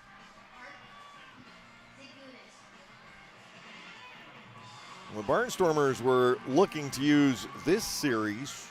They had hoped to leapfrog Long Island and get into second place. But York has presented a far greater challenge than 2 weeks ago. 1 strike on Mark Zagunis, who is 1 out of 10 in this season series. Zagunis has just walked a lot on this homestand. I'll take this high and inside for a ball. It is 1-1. The walk tonight, his 6th in 5 games here at home. Another swing and a miss, and it's 1-2. Rivera staked to the 5-run lead, taking charge of the ball game now.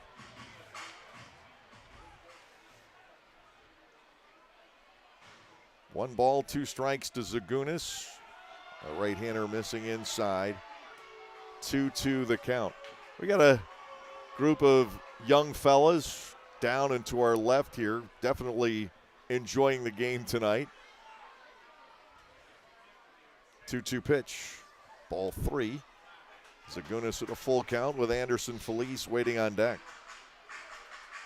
Well, you stop to think about it. The last time York was in here, the Barnstormers scored 40 runs in 3 games, hit .375 as a team. A slew of extra base hits, and we're just not seeing a repeat of that. Zagunis, fly ball out to right field. Stokes going back. He is against the lit sign and right in front of Hershey's Chocolate World. He makes the catch for the final out. 1-2-3 inning. The Barnstormers go down in order in the lower half of the 4th, and still through 4, it's York 6 and the Barnstormers 1.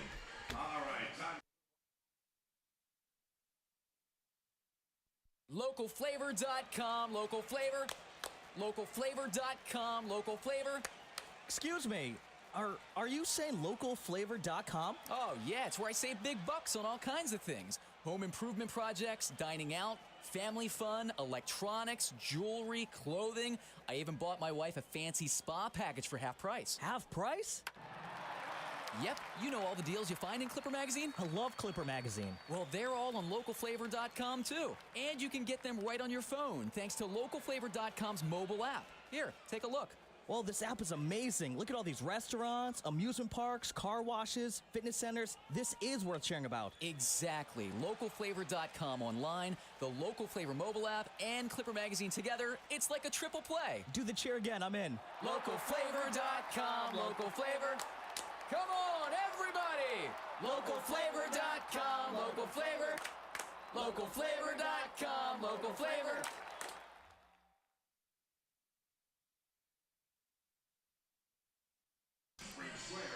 This double hook rule has more intricacies than we were ever aware of, and we're learning little by little. We had known that the designated hitter could bat for the home team if the pitcher was lifted in the top half of the inning.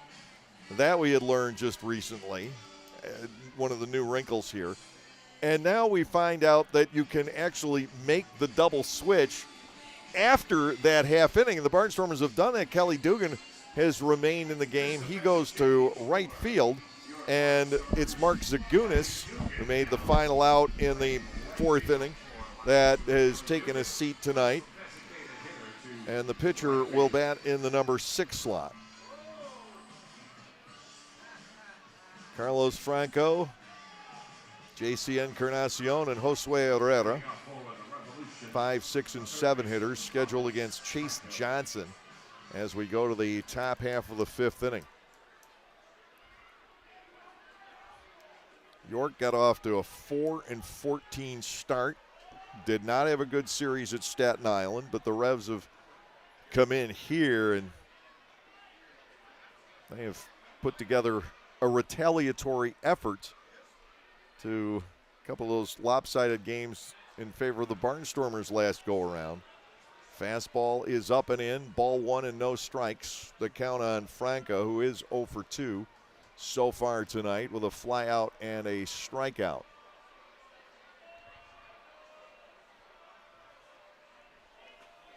Chase Johnson brings it home, swing and a miss. This guy does not get cheated. 1 ball, 1 strike. Taking a look at the Major League scoreboard.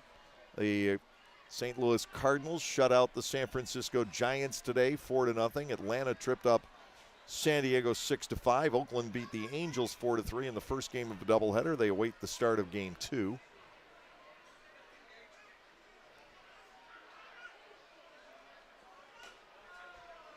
High and tight on Franco. Now ball 2 and a strike. Detroit shut out the Orioles 3-0. Here in the 6th inning at Tampa Bay. Tampa Bay and Toronto tied at 1. Two cities also meeting up in the first round of the Stanley Cup playoffs. They're going to game 7. Maple Leafs and the Tampa Bay Lightning. 2-2. You just feel like Franco's going to hurt himself eventually tonight. Wow, he's taking some wicked cuts. And I have the Toronto-Tampa Bay series in mind. I'm constantly reminded about it because one of my former coworkers here is a group sales director for Tampa Bay. And he posts about it on Facebook all the time. 2-2, foul back. Elsewhere in Major League Baseball, Miami up 4-1 over Milwaukee through 5. Pirates 3-0 over Cincinnati in the bottom half of the 5th inning. Washington up early, 1-0 at home against the Astros, bottom half of the 3rd inning. Boston 5-1 over Texas at the end of 2.5. Former Atlantic Leaguer Rich Hill on the mound tonight for the Red Sox. 2 balls, 2 strikes. Johnson to the plate. Fastball inside and low.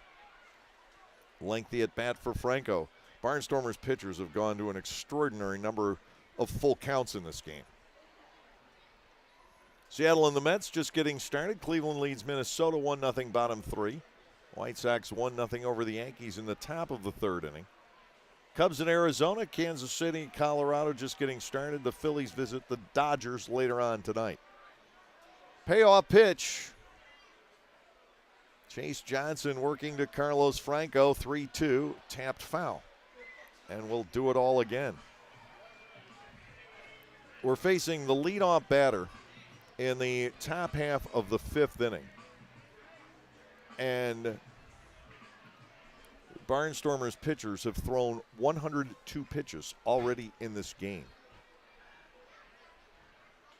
This is the 23rd batter.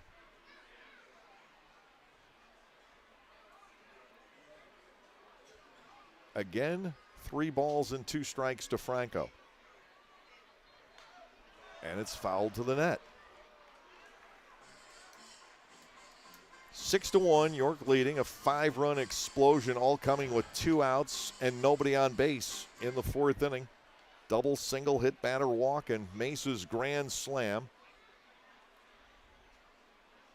Mesa, the fan favorite over in York. And it's no secret, these two teams and these two cities, great rivals, dating all the way back to medieval England. Ball 4, that is a well-earned walk for Franco. It came on the 9th pitch of the at-bat, and Encarnacion will step in. He has walked and struck out. That's the 4th walk issued by Lancaster pitching tonight. Is he related to Encarnacion? Not to my knowledge. Jose, was that Jose Encarnacion?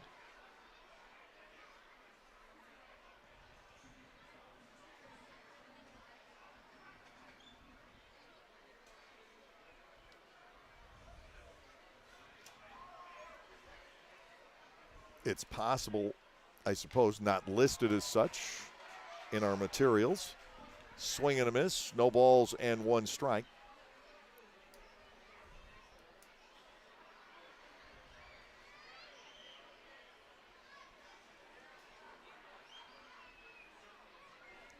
Lancaster infield looking for a double play ball. Fastball is too close, and it's 1-1.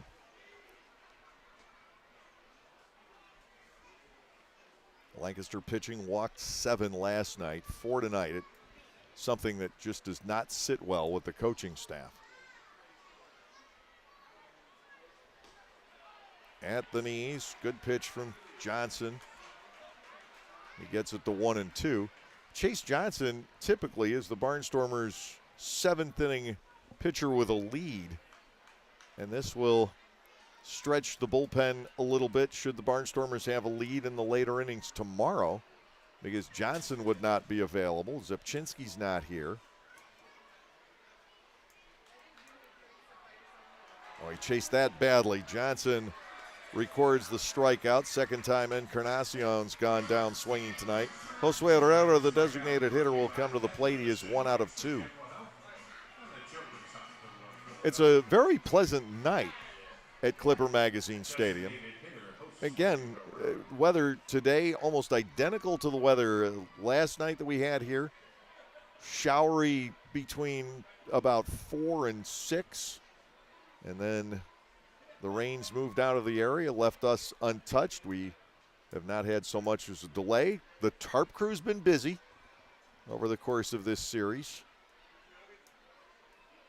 Now Johnson to Herrera, banged foul to the left. Chase Johnson can heat it up a bit too.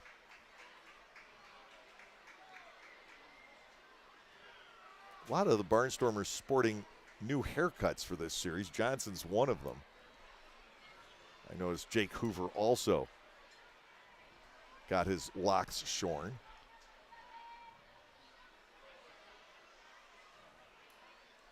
The 0-1 pitch served in low. That's why they're not hitting. Ball 1, strike 1. It's just amazing. We used to have a promotion here 8-9 years ago that if a pitch hit 94 miles an hour on the stadium gun, our promotions manager at that time, Liz Welch, would run around and hand out passes to a place called Laserdome. And there were only 1 or 2 pitchers who could do it. Now the entire bullpen throws 94. Right. 1-2 on Herrera.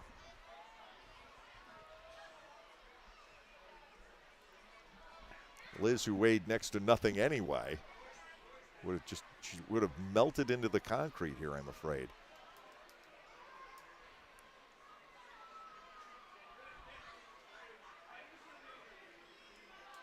Runner at first with one away, 1-2, go. swing and a miss. There's another. Along with the 4 walks tonight, there have been 7 strikeouts of York batters. 2 are away, and it will be Jack Kenley, the second baseman, stepping in. He has 1 for 2 with a run scored and a run batted in. Lancaster with Felice, Lair, and Hoover in the bottom half of the 5th inning, and now an even greater urgency to start putting some runs on the scoreboard. Johnson facing Kenley, swung on and missed. There's only 8 hits in the whole game.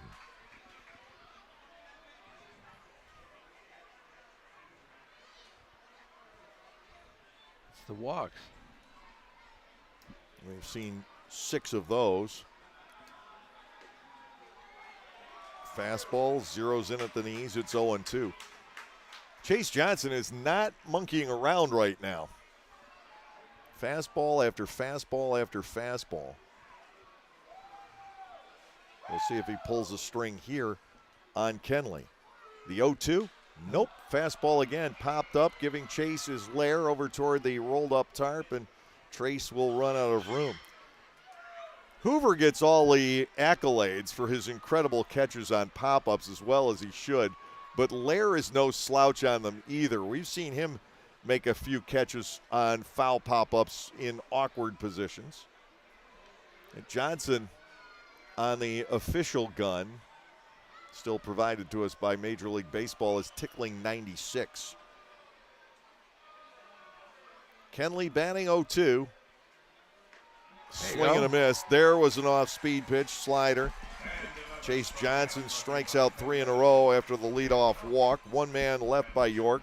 So we're halfway through regulation now. 4.5 have been recorded tonight with the score York 6 and the Barnstormers 1.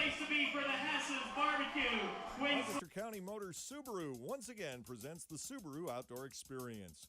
Located along the first base line, this space welcomes fans to a different experience while attending games. The Subaru Outdoor Experience focuses on creating social engagement among the fans. Fans will identify with the Subaru Outdoor Experience, which includes games like life-size Jenga, shuffleboard, ping pong, giant checkers, and bocce ball, along with an art wall of kayak, bike, and recycling arts parts and information, a dog-kissing booth, a barbershop corner, and opportunities to engage with the local business that made this unique space possible. Come enjoy the games while watching the game. Rock with the 5-time Tony Award-nominated musical Rock of Ages at Dutch Apple Dinner Theater, April 22nd through May 14th. When a development company plans to turn the Sunset Strip into another strip mall, it's up to a group of wannabe rockers to save the day and the music. With music from Styx, Bon Jovi, Poison, and more, Rock of Ages features all your favorite 80s rock anthems and power ballads. How can you resist? Call 717-898-1900 or visit DutchApple.com to reserve your tickets today.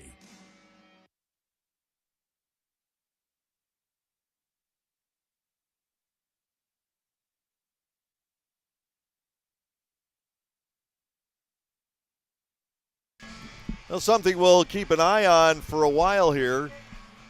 Gave you the score that Southern Maryland was leading Charleston, but it turns out that Darrell Thompson has a no-hitter through 7 innings. He is timeless, it seems. Thompson has been part of this league since 2012, and I don't know if Stan Clyburn is ready to ride off into the sunset anytime soon, but you have to at least contemplate the possibility of Thompson being the next manager at Southern Maryland also. He might still be pitching, and that could be 5 years down the road. He's the Atlantic League's version of Tom Brady at this point. Anderson Felice stands in, leading off against Eduardo Rivera. Fastball is up and away. Ball 1 and no strikes.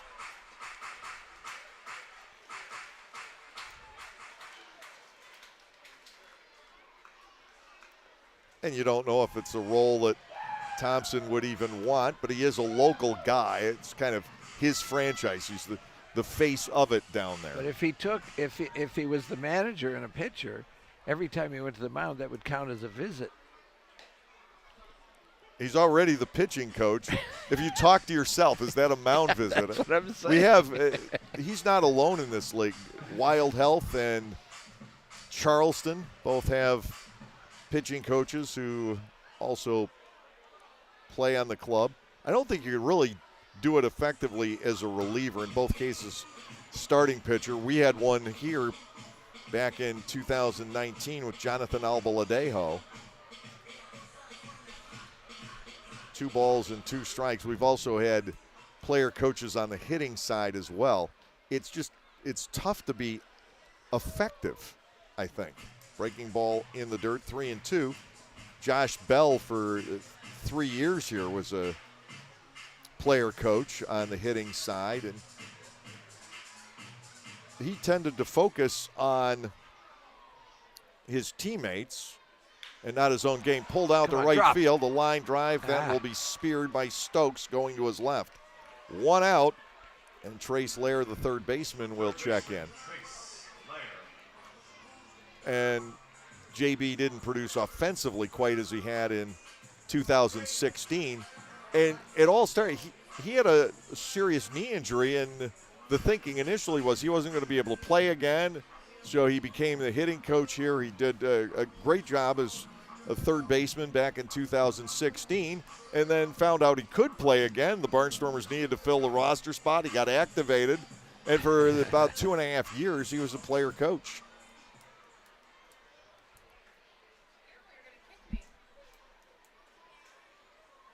First pitch and a beautiful breaking ball to Lair for a strike. It is 0-1. Well, 6-1, York leading. It's not the same thing, but when I'm directing a movie, I don't. And then Sandler writes a part for me, and he goes, "Yeah, you do this, you know." And I don't like directing and acting in the same time because they're 2 different jobs and they're full-time jobs. 2-1. And I think there is an equivalency there. And how do you direct yourself? And how do you direct the scene when you're in it and not? Yeah. Well, as you know, the Sandler movies were all very communal anyway. 2-1, chipped out the left field, but within the range of Mesa for the catch. 2 outs. Jake Hoover, the batter. So after 10 movies, we know how to direct each other. How did you and Adam Sandler get connected? What was the genesis of that? I tried to get him when he wasn't anybody. I tried to get him in this movie Brain Donors. I brought him in 4 times, and the producers turned him down every time. And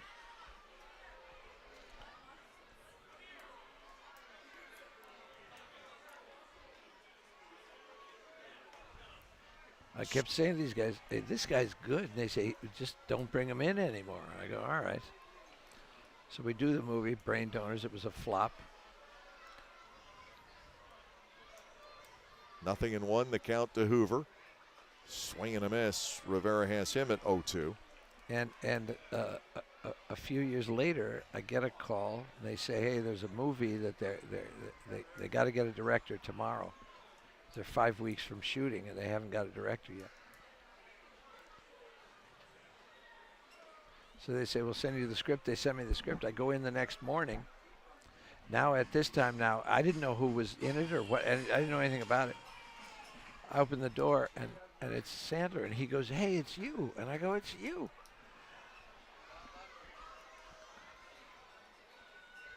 And the dirt for ball 2. Sandler at that time was now on Saturday Night Live, so he was getting a following. And he said to everybody in the room, I wasn't even in the door. He said to everybody in the room, he goes, "This guy stood up for me a couple of years ago. You brought me in 4 times. And I said, "Yeah." And he said, that was nasty. Called third strike on Hoover. 7 in a row, set down now by Eduardo Rivera. Nothing across in the bottom of the 5th inning. And we'll go to the 6th with York leading 6-1. Celebrate the history of our national pastime at the National Baseball Hall of Fame and Museum in Cooperstown. See priceless treasures that will bring your baseball memories to life. Connect with events that have shaped and changed the game and our country. Our stories to tell, your memories to share. Plan your family visit today at baseballhall.org. See you in Cooperstown, where the journey becomes legend. They say to truly understand someone, you must walk a mile in their shoes. Well, at Lexus, we designed the ES with you in mind every step of the way. From class-leading legroom in the back to positioning the touchscreen 4 inches closer to you in the front. Everything in the Lexus ES, a direct reflection of you. See Bobby Rahal Lexus in Mechanicsburg or Lancaster County. 2022 ES versus 2021-2022 competitors. Information from manufacturers' websites as of 5/3/2021. For the youth of our area, the Barnstormers are offering a wide variety of camps throughout the summer to teach everyone some tips on baseball and softball. Camps are offered to kids as young as 4 and as old as 12. Some even involve the parents. They run from June 11th all the way through September 17. For more information, go to LancasterBarnstormers.com and click on the Youth Baseball tab. All presented by Orthopedic Associates of Lancaster and Play It Again Sports. Along with Dennis Dugan, Dave Collins with you at Clipper Magazine Stadium. York leading 6-1. Meanwhile, Chase Johnson has entered his second full inning of relief. He's allowed 1 walk, struck out 3 in an inning and a third so far. And Lenin Rodriguez will be the man leading off against them. Rodriguez put York ahead with a single up the middle, 2 outs into that 4th inning. And again, a circumstance where Barnstormer pitcher is having a bad inning and can't find his way out of the netting. He got completely snagged in that 4th. We saw it with Ball last night. We saw it with Augie Silk here a couple nights ago, and Silk had a perfect game going into the 5th and could not find his way out of that inning, giving up 4. Johnson's fastball is high to Rodriguez. Ball 1 and no strike. So, as you were saying, Adam Sandler greets you at the door. Yeah. And he said, well, after this pitch. 1-0 is on the way. Chopper past the mound, charging it, but with time is Mercedes. 1 out here in the 6th. So he greets me at the door and he says, you, and I go, you. And he turns to everybody in the office and he says, this guy stood up for me. You stood up for me for 2 years ago for that movie. And I said, yeah, I did. And I tried to get you the part. And he goes, that's okay. You've got this movie. And I wasn't even in the door and I had a job, and that was Happy Gilmore. 0 for 2 is Stokes. He's been hit by a pitch and scored a run.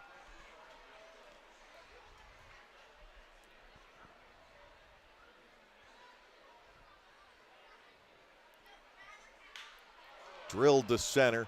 Back goes Clark. He's got to play and makes the catch for out number 2.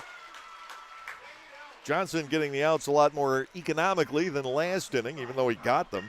Here it's 2 outs on 3 pitches. And the batter will be Reyes, who is perfect tonight.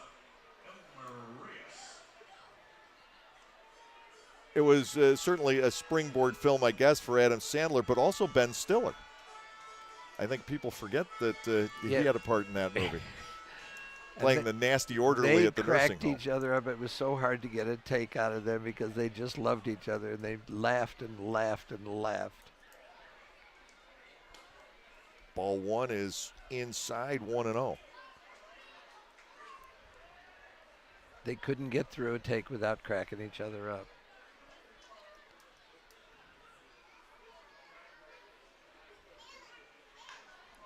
Pulled foul on the ground over toward the York dugout.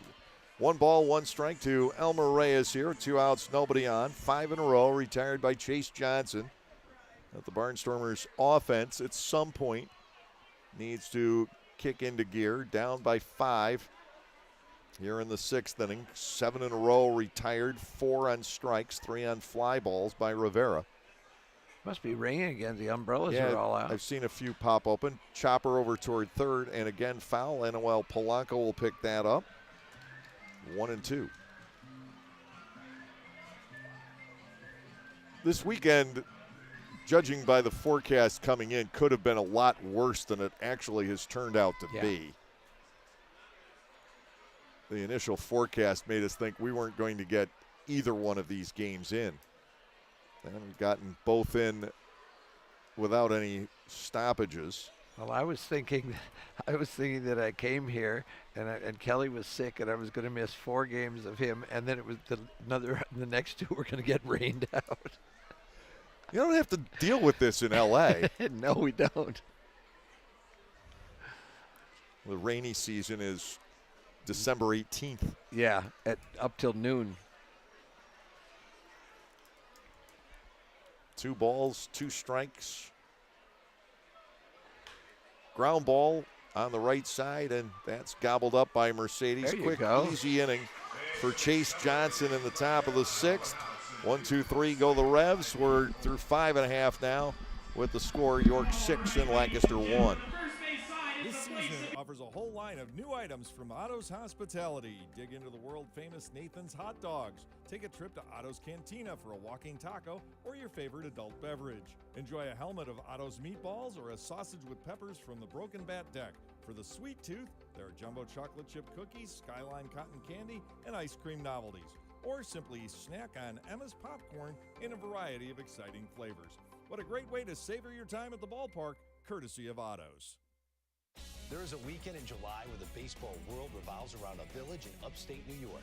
Baseball Hall of Fame induction weekend in Cooperstown is an unforgettable experience full of family-friendly activities and priceless moments. Make your plans today for July 22nd through 25th for the induction of Bud Fowler, Gil Hodges, Jim Cott, Minnie Minoso, Tony Oliva, Buck O'Neill, and David Ortiz as the class of 2022. Visit baseballhall.org today for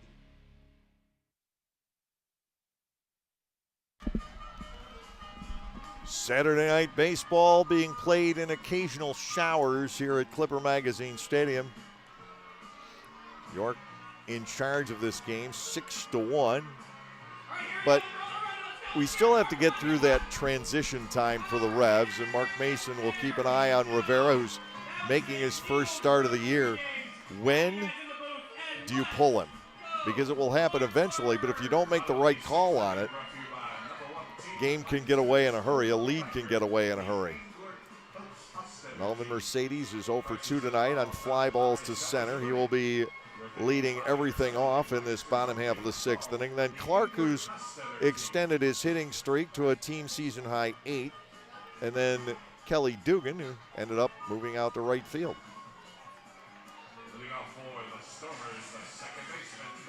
Mercedes will step in. His average had climbed to 275 at the start of play tonight. But with Melvin, it's as much about the walks as it is about the base hits.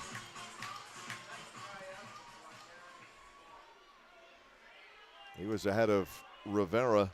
He had a 3-ball count back in the first inning and flied out to center. Barnstormers' offense just has not gotten untracked here. A strike from the right-hander.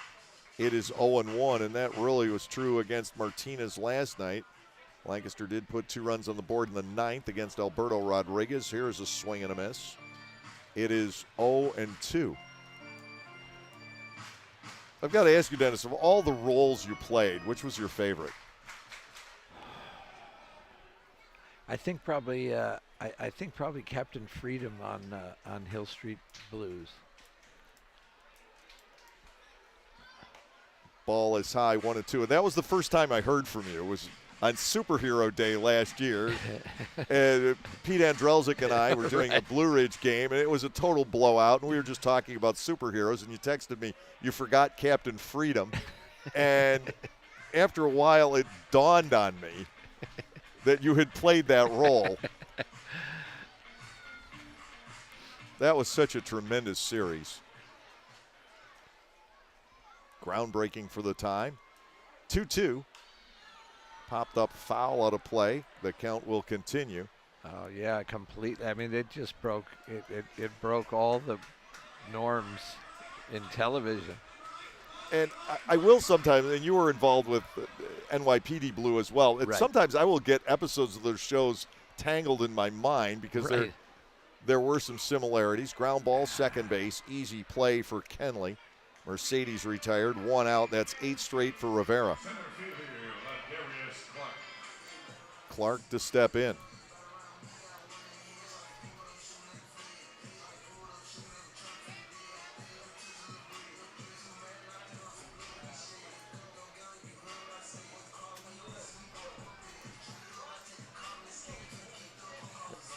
And it's, what year did Happy Gilmore come out?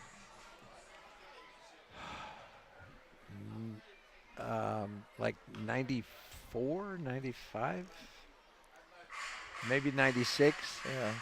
But everybody knows that film. Everybody does, yeah. 0-1. The count to Clark. And he takes this to right center field. That's hit pretty well. Retreating on it is Encarnacion, and the walls will not contain it. That's number 3 for Ladarius on the year. The Barnstormers get 1 run back here in the 6th inning. Both their runs have come on solo homers here. Clark has such great power to right center field. He doesn't need all of it here at Clipper Magazine Stadium. He has hit some absolute blasts here in that direction. Kelly Dugan now will step in. He has homered and he has struck out as the DH. He's now the right fielder. Rivera to the plate, gives him an off-speed pitch. That is high, ball 1. Colton Shaver, the catcher, waits on deck. And how Dugan gets underneath one, a monstrously high fly ball, but playable for Encarnacion as he settles back to make the catch. 2 are gone, and Shaver will come to the plate. He just missed that. And when you hit a ball that high and it still carries, arguably 350, 360 feet, you made pretty solid contact. Yeah. Just got underneath it. We'll see if Shaver sees a fastball here.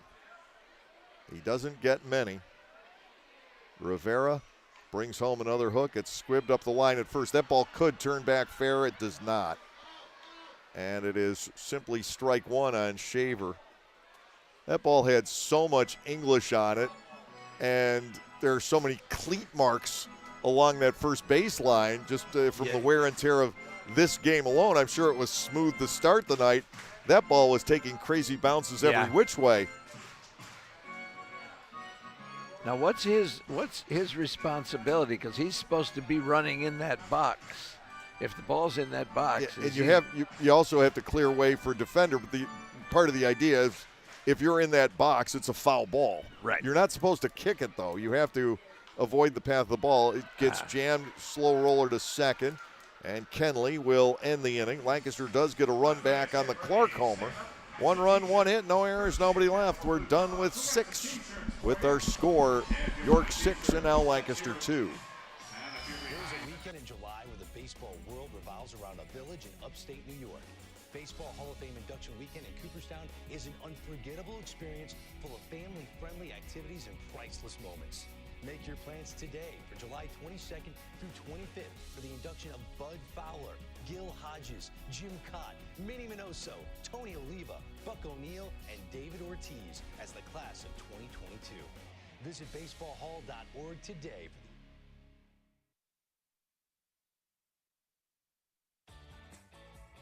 Hey kids, join the coolest club in town, the Storm Force. The Storm Force is presented by the Lancaster Barnstormers and Commonwealth Charter Academy. For only $25, kids under 12 get an entire summer of Barnstormers fun with 12 game tickets, a t-shirt and bag, the chance to go first when kids run the bases, exclusive activities, and coupons from Dutch Wonderland, Chocolate World, and more. Don't miss out on all the fun. Go to LancasterBarnstormers.com and sign up.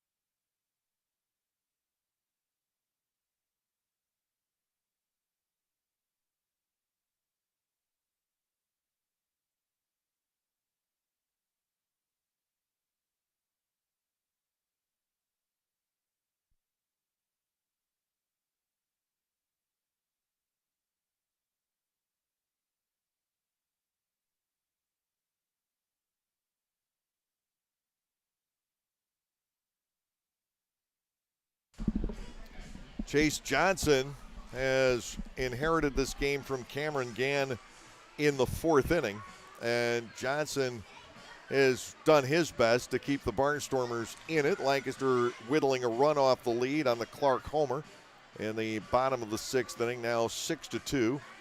For York, 6 runs on 6 hits, error-free baseball, and 5 men left on base. The Barnstormers now 2 runs on just 3 hits with no errors, and Lancaster has left 2. Base runners few and far between for the Barnstormers against Eduardo Rivera.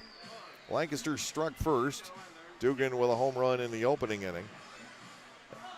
A solo marker in the second for the Revs on a walk, a single, and a forced play ground ball. But it was the top half of the 4th inning that proved toxic in this one. And again, just like last night, it all came with 2 outs and nobody on base. He's on the plane. Johnson's retired 6 in a row, and now he'll face Mesa, who hit the grand slam back in the 4th inning, finding the backyard out in right center field. Chase Johnson out of the full windup deals, and Mesa starts on the swing, and the Barnstormers get the call from Dave Shirk. It is 0-1.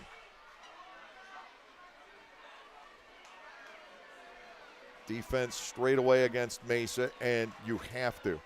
We've seen him reach the walkway out and left. We've seen him hit the ball out the right and everywhere in between. Fastball bouncing free from Shaver. It is 1-1. We had a play here last night with the bases loaded in the 7th where a Donald Goodson pitch went all the way to the backstop. Troy Stokes Jr. started charging home from third, put on the brakes about 30 to 40 feet on the way home because he knew he didn't want to have an encounter with Colton Shaver. You lose. Partial swing, and now it's 1-2. But the other traffic got backed up, and York found itself with a pile up at third base. And the trailing runner, Reyes, ended up tagged out because the guy who had previously occupied the base has the right to the base. Barnstormers tried to get both of them. It didn't work. They had to settle for just Reyes. Timeout called in the middle of the motion for Chase Johnson. Not the first time that Ballard has granted a timeout tonight, but that one there was justification. There was a ball loose from the York bullpen. They've got action down there. Apparently Rivera will be coming out after 6. Ball 1, 2 strikes on Mesa. Johnson comes back and misses upstairs. Ball 2, it is 2-2.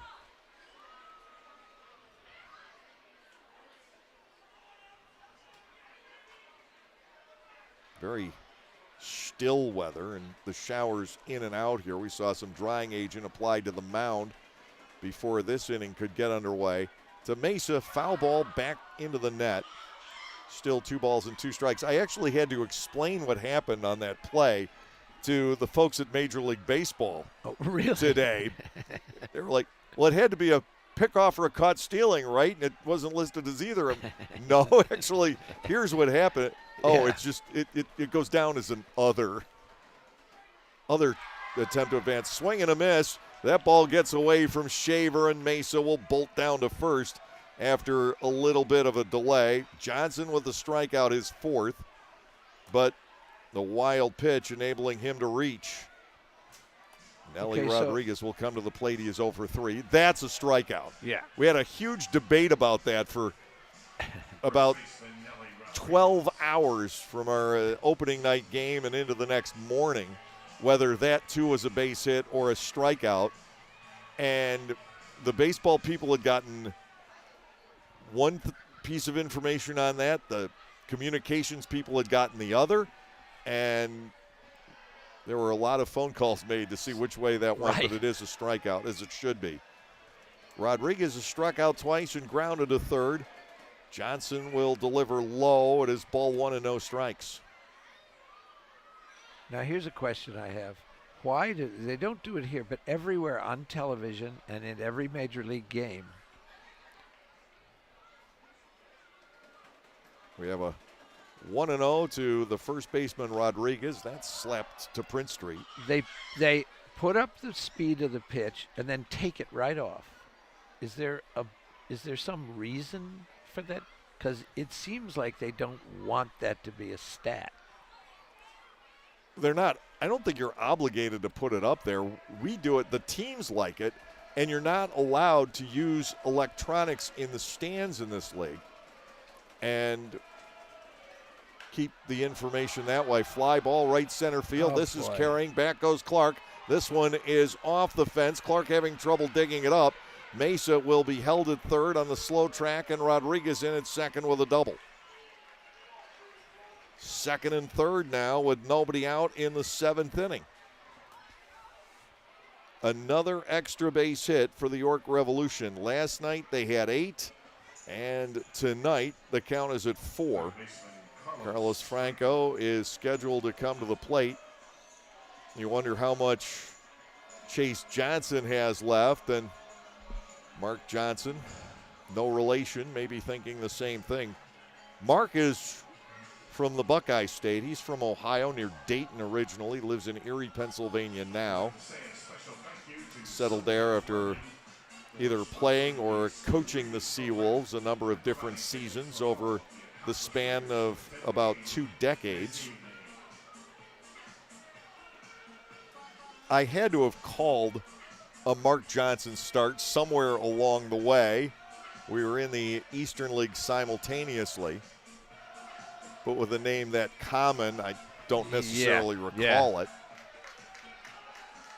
But my question is, they turn it off so fast. They flash it on, and then just it comes right off the screen.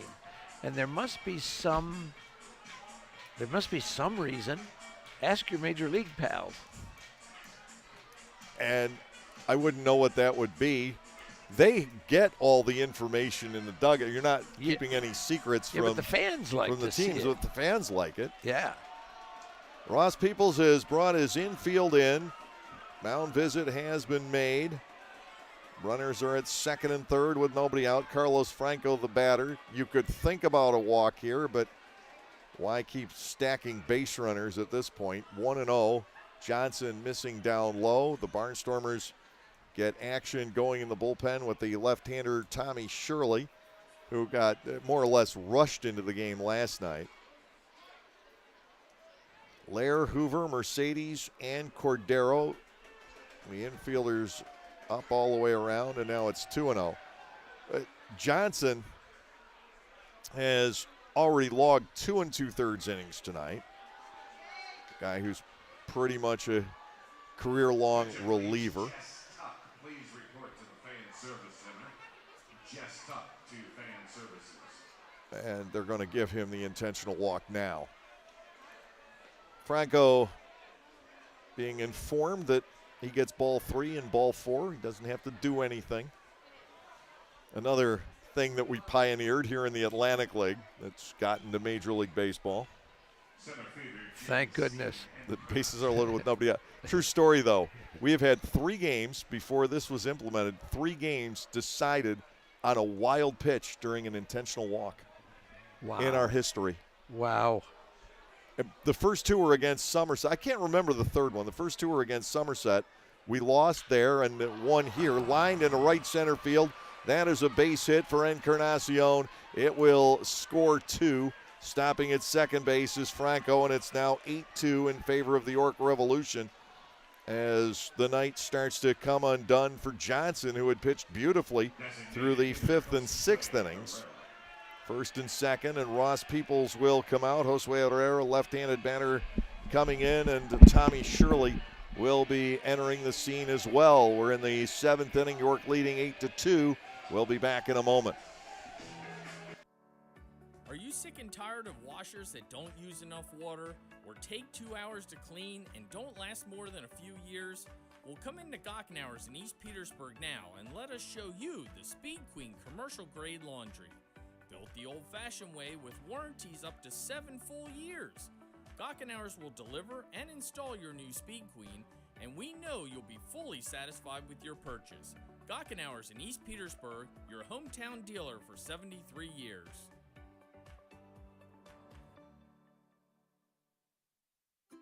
At Clipper Magazine Stadium, we have hot dogs and popcorn, peanuts, soda, and nachos.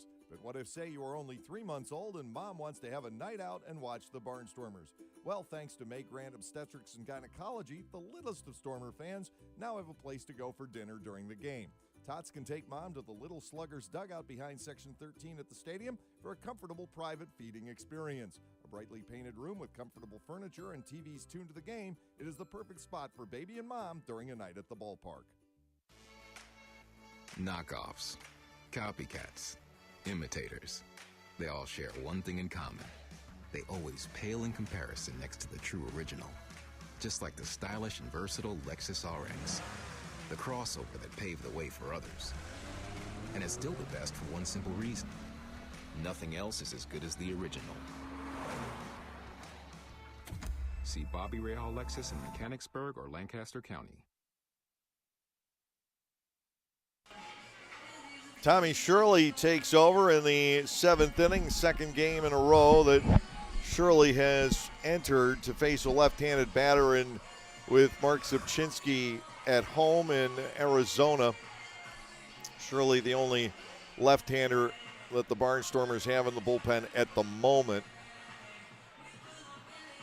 If Mark makes the decision not to come back, I'm sure that Ross will hunt all over the landscape to find a second lefty out of the bullpen. First and second, nobody out. Josue Herrera, the designated hitter, coming to the plate. Kelly told me last year that he really has never had any aspirations to follow in your footsteps as an actor, but you did toss him into a movie here and there when he was younger. Yeah, he was in Big Daddy.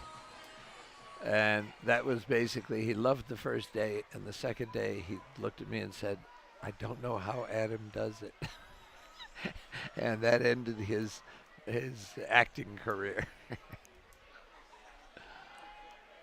Tommy Shirley deals, foul ball back out of play, 0-1. The closest I ever got to being in a movie was Major League 2, which was filmed in Baltimore. We had just gotten done with our first season as the Bay Sox playing at Memorial Stadium. We had to vacate for the movie to come in, but they used a lot of our staff had small roles in that movie. Right. Check swing for Herrera. Now 1 ball and 1 strike against Shirley in this 8-2 ball game. But they didn't see the magical talent within you. They called me 2 or 3 every time they called me to come in and be in the press corps. Right. I had my older son, who was about a year and a half old at the time, home with me alone. And I had no way of making it in. Just, So I missed out on my chance. Well, you should have left him some dry food and and turned the TV on. Swing and a miss, strike 3. Shirley starts off tonight with a strikeout. Barnstormers pitchers have fanned 10 York batters tonight. It's been one way or the other. The batting average for the Revs in this game, when they put the ball in play, has been pretty substantial. Yeah, well, they got 8 runs on 8 hits. The walks helping to build things as well. The third strike wild pitch here in the 7th inning. Jack Kenley stands in. He is 1 out of 3 with a double and walk. Ground ball right side, knocked down by Cordero, picked up by Mercedes. So it conceivably stops a run from scoring. But now Lenin Rodriguez will bat with the bases loaded and 1 out here. Catcher Lenin Rodriguez. Stokes now into the on-deck circle. Rodriguez has knocked in 3 runs in this series. Last time the Revolution had the bases loaded, Mesa hit the grand slam back in the 4th inning. They're full with 1 out, and a first pitch fastball is into Rodriguez, 0-1. 8-2, York leading here in the 7th. Last night's game ended 8-3. The Barnstormers have had very little in the way of threats tonight. 2 solo home runs. The only time they've had a man in scoring position was in the 2nd inning after consecutive 1-out walks. Brennan Rodriguez with 2 strikes in the count here. Bases loaded. Shirley, 6'5" left-hander from the Pittsburgh area. This is his 4th season in a Barnstormers uniform. His numbers are rather unsightly, but he's also had 2 or 3 great outings. He's just had some that have been nightmares, again, as he's had to get into these messy innings pretty quickly. Ball is low, 1-2. The runner at third is Franco, Encarnacion at second. Kenley now aboard at first base. 1 ball, 2 strikes. Shirley will deliver. That is chopped behind Polanco. Franco, a third baseman by trade, at least faked going after that one.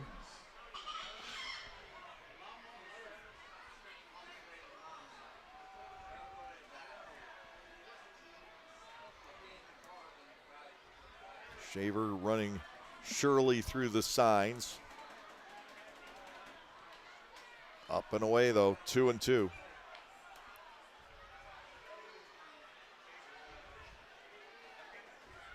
A lot of guys on this team, last names beginning with S, crammed into that section of the alphabet. Shaver, Shirley, Schumann, Silk, Sullentrop. We had Spear and Smith at one point. Ooh, didn't get that one, and it's ball 3. And don't forget about Mercedes.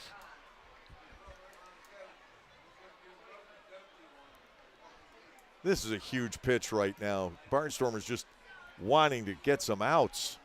3-2. Rodriguez swings and misses, so Shirley picks up his 2nd strikeout. 11 for the staff, and now Stokes will bat with the bases loaded and 2 outs. If Ross were interested, he could replace Shirley at this point, but he doesn't have anybody else warming up in the bullpen.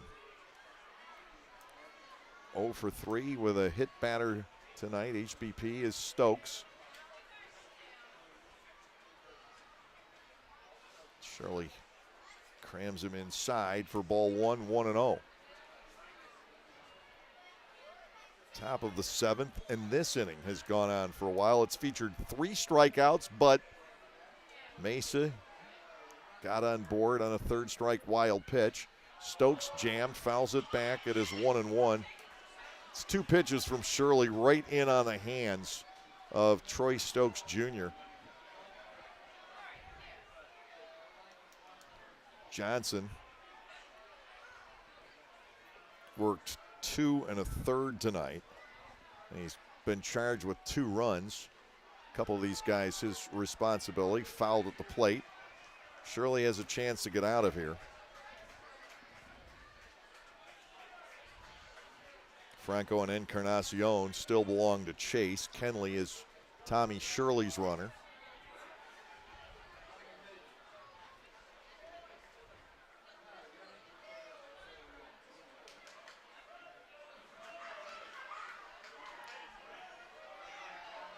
A look around, full wind, 1-2. Bends off the inside corner, 2 balls and 2 strikes. A very similar feel to last night's game here, where the Barnstormers just seem to be working the edges of the strike zone. They threw nearly 80 balls in last night's game.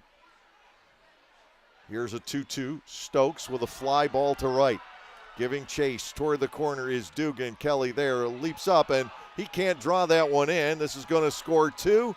And here comes a 3rd runner across. Coming in standing is Kenley. Stokes in at second base, and it's now 11-2.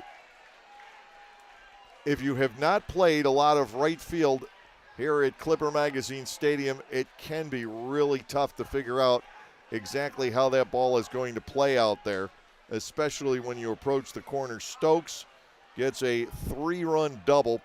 This York Ball Club tonight taking tremendous advantage of its bases loaded opportunities. The batter now is Reyes. Well, that will close the books on Johnson. 4 runs, all earned. Shirley gives up a run on a couple of hits around the 2 strikeouts, and Reyes will come to the plate. Again, so close to being out of the inning. 2 strike pitches, not quite there, not quite going your way, and then a huge extra base hit. It's the story of the series. Ball is low, and 1-0 on Reyes, the 9th man to bat in this 7th inning. Second 5-run inning for the Revs in the game. Popped up. Shaver turns around. I don't know that he ever located it, but not playable for him. It's back into the seats. The old saying, that one could have brought down rain. It did. The sky is already leaking.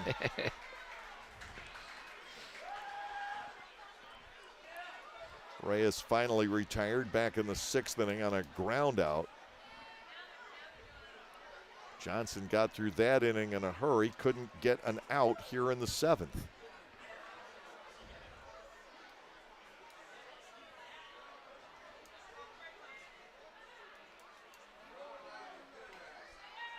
Shirley is high, and it's ball 2, 2-1.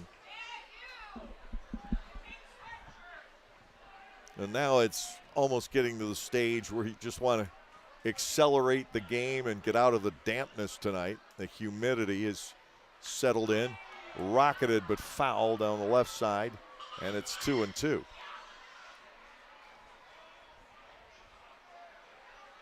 Dominic DeSabatino against Nick Travieso tomorrow.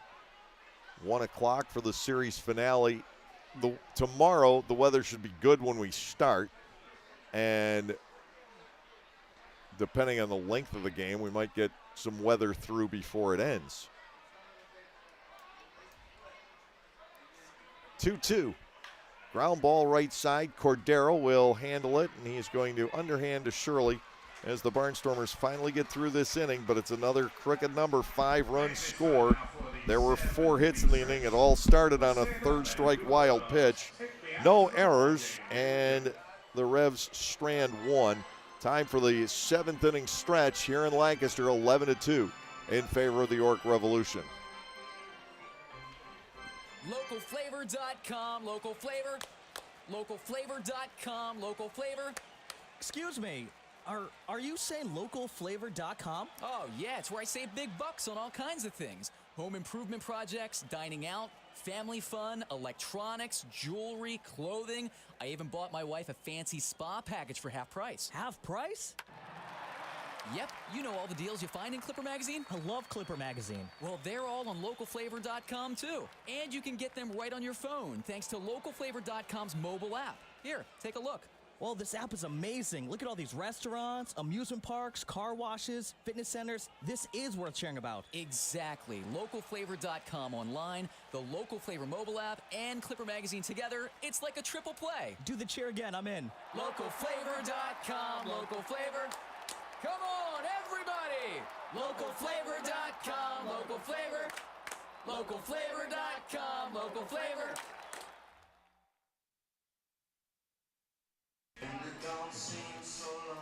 The Barnstormers now will face Duke van Schamen, a right-hander they have faced often over the past 3 seasons or so as a starting pitcher. 6'4", 220-pounder from Oklahoma, 30 years of age, a couple weeks shy of turning 31, is van Schamen. They'll be facing Cordero, the pitcher spot, and Felice as we go to the bottom half of inning number 7. Van Schamen made 3 starts earlier in the year, including 1 here, and given up 19 hits and 17 runs in 9 innings. The Barnstormers have all along met with mixed results against this right-hander. But clearly he has struggled, and Rivera, I believe, has taken van Schamen's spot in the rotation. And based on tonight's results, Eduardo Rivera is likely to stay there. 6 innings, 3 hits, 2 runs with 2 walks and 7 strikeouts. Andretti Cordero will step in. Big homestand for Andretti, but nothing to show for tonight. He's 0 for 2 with a pair of strikeouts.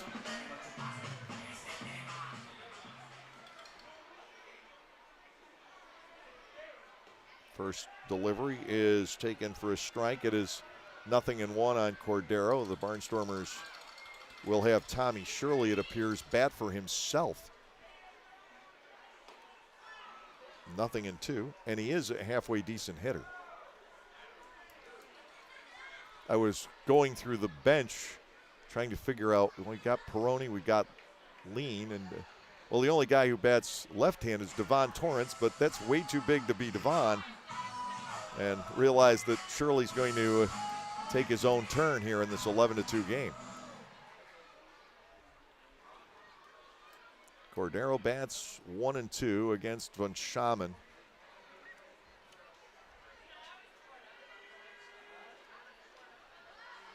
Nicked foul will stay at a ball and 2 strikes. Von Schaman had the Sunday start on York's previous visit here. He took the loss. He gave up 4 hits and 4 runs in 3 innings of work. Somebody hit a home run off of him.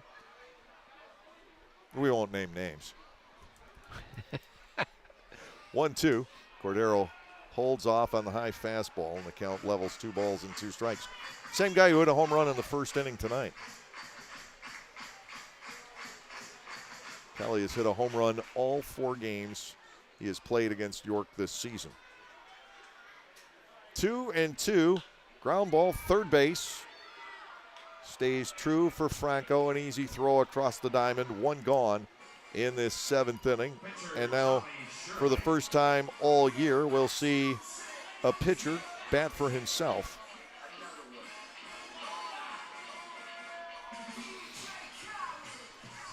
Shirley bats as he throws from the left side of the plate.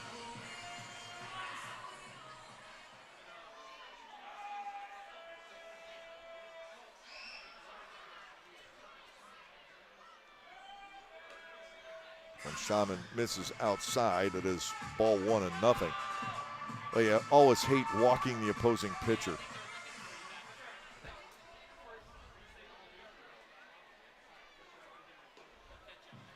Tommy takes a look at that one. It's over at the knees. 1 ball and 1 strike. Shirley is 1 for 1 as a hitter in the early days of the Atlantic League. Topper back toward the hill. Von Schaman will glove it. Then he was 0 for 3 last year. Out here, 1-3.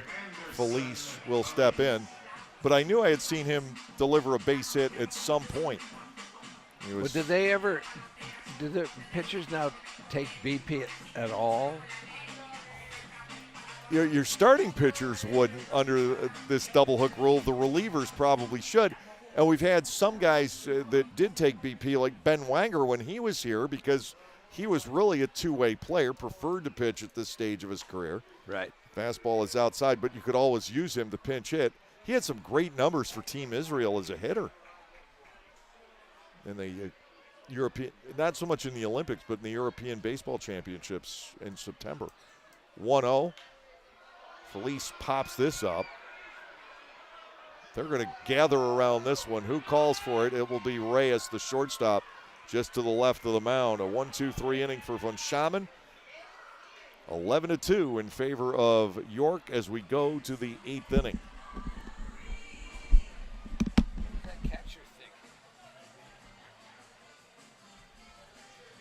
There is a weekend in July where the baseball world revolves around a village in upstate New York. Baseball Hall of Fame induction weekend in Cooperstown is an unforgettable experience full of family-friendly activities and priceless moments. Make your plans today for July 22nd through 25th for the induction of Bud Fowler, Gil Hodges, Jim Cott, Minnie Minoso, Tony Oliva, Buck O'Neill, and David Ortiz as the class of 2022. Visit baseballhall.org today for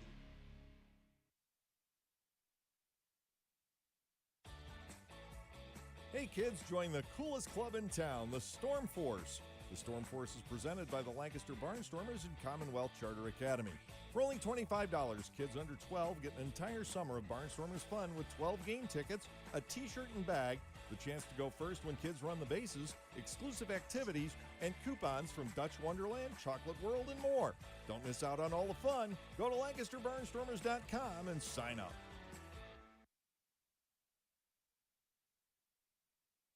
Since 1950, John Gross and his family have been Well, it's nice to know your son's planning to move out, Dennis. We have this promotion. We run it on Fridays and Saturdays at Clipper Magazine Stadium, sponsored by the Pennsylvania Lottery, and it's asking players what they would do if they won 7 figures in the PA Lottery, and Kelly's response was that he'd buy a house in Lancaster. We'd certainly welcome him here, but he'd be leaving L.A. We're 11-2 in favor of York going into the 8th inning. Tommy Shirley will stay on the hill, and he'll be facing Melky Mesa leading off. Mesa is 1 for 4, a couple runs scored, and the 4 RBI on the grand slam back in the 4th inning.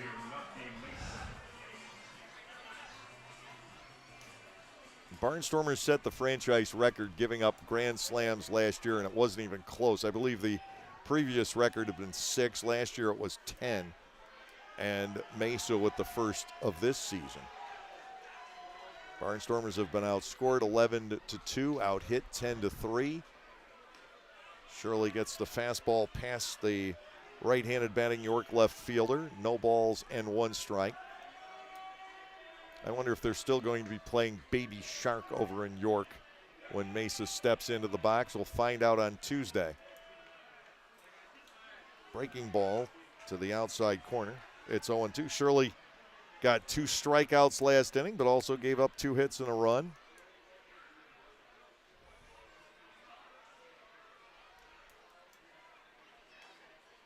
Fastball off the inside corner. Ball 1 and 2 strikes. Mike Gross from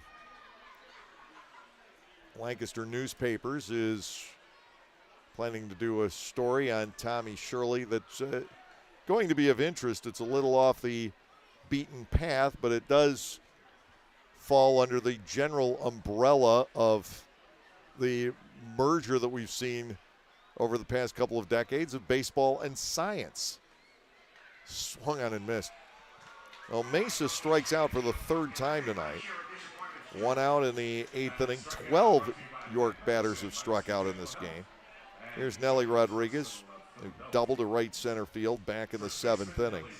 So the Barnstormers, they actually throw it around the horn. Yes. The first baseman is in it. Most teams, the first baseman doesn't get the ball. Yeah, we do it the traditional way. That's the old school. Off speed is low, ball 1. In your stay here, have you had a chance to meet Ross? No, I was going to meet him tonight, but it was rainy, so I'll meet him tomorrow afternoon. A wonderful fellow. That bleeds on through Shaver. Rodriguez, I'm not going to run to first base. Nope. I want to swing the bat. Yeah, we're up by 9. I don't need to run. Major League Baseball really wants to see what would happen if hitters do it on a regular basis, but these guys are so conditioned to hit. Habits become ingrained, and you really don't have like 5 minutes to plan the trip to first base. No. And we're just not seeing it done. 3-0. Didn't Shirley Mercedes do it twice in the first game? It was Clark. Or something? Oh, Clark, yeah. It's the only time we've seen it this year. We saw it a couple of times with Southern Maryland back in 2019 when the rule was first implemented. Bouncing ball left side. It will hop Nice to Lair. play. Good play. Spins and guns down Rodriguez. 5-3, 2 outs. Some guys just don't like the rule and they won't do it. And others just don't think about it in time. Right. Well, Shaver didn't even. Nobody moved. It's Nope. just, now it's at the backstop. And it makes me wonder if Rodriguez said, "Don't bother." Yeah. I'm not going anywhere. I'm not going anywhere. It's been a long night. Stay put. 2 outs with Franco in. And Shirley, with a great pitch there, locates the knees. It is 0-1. Kelly told me one time he was at first base and the guy threw over about 4 times. Kelly said to the first baseman, he goes, "I'm not stealing. Don't bother." Ball is inside, 1-1. So much goes on down on the playing surface that I'm not even privy to. I'll hear stories from time to time. Bouncing ball right side, taken by Cordero. He says, "Pull up, Tommy. I got this one myself." 3 unassisted. Nothing doing in the top half of the 8th inning. We'll go to the bottom portion, still 11-2. Hi everyone, Adam Gochenauer from Gochenauer Appliances, and I'm excited to tell you about a new addition to the Gochenauers family this summer season. We are now selling Titus gas grills. Titus gas grills gives you a high quality, all stainless steel grill at an affordable price, and the best thing is you can assemble it yourself in just 5 minutes. That's right, 5 minutes. Stop by to see this great grill now and mention this ad to receive a free gas grill cover with your Titus grill purchase. Gochenauers in East Petersburg.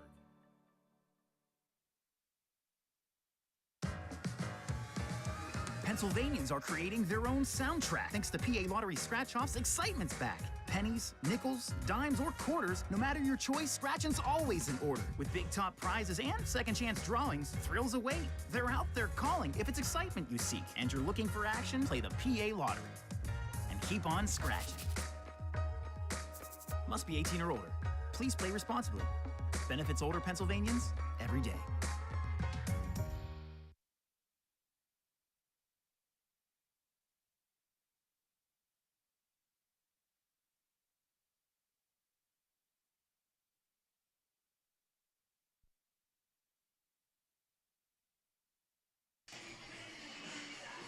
Van Schamen stays out for the bottom of the 8th inning. Trace Lair, Jake Hoover, Melvin Mercedes.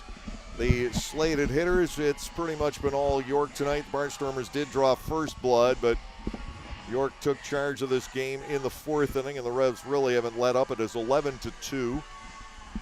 Van Schamen set the side down in order in the 7th inning. The Barnstormers have been limited to just 5 base runners in the ball game here tonight.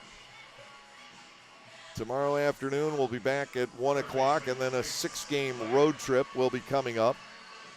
Lancaster will close out May, for the most part, here at home. Gastonia and York for the next homestand. That's right.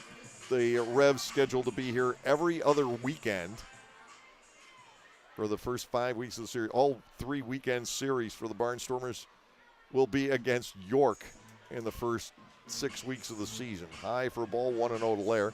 And then we'll go to the ballpark at St. George, now known as Staten Island University Hospital, Northwell Health Park, and Staten Island. High fly ball, center field. Easy play for Encarnacion to retire Lair. 1 gone, and Jake Hoover comes in. That was the chance for him to extend his hitting streak. That was the Yankee. For a long time, it was the Club, Yankees' short season A club in the New York Penn League.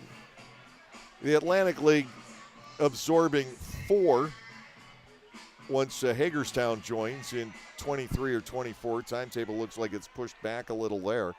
But Hagerstown will be the 4th former affiliated city to join the Atlantic League since the restructuring of minor league baseball.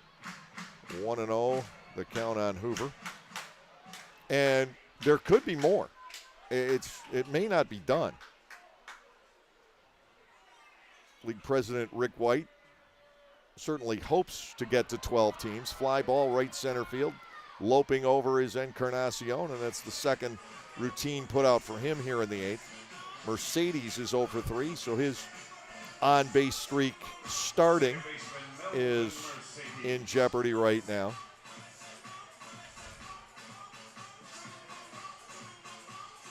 3 1-2-3 innings for the Revolution tonight, and 4 3-batter innings to this stage. Clark was picked off back in the third.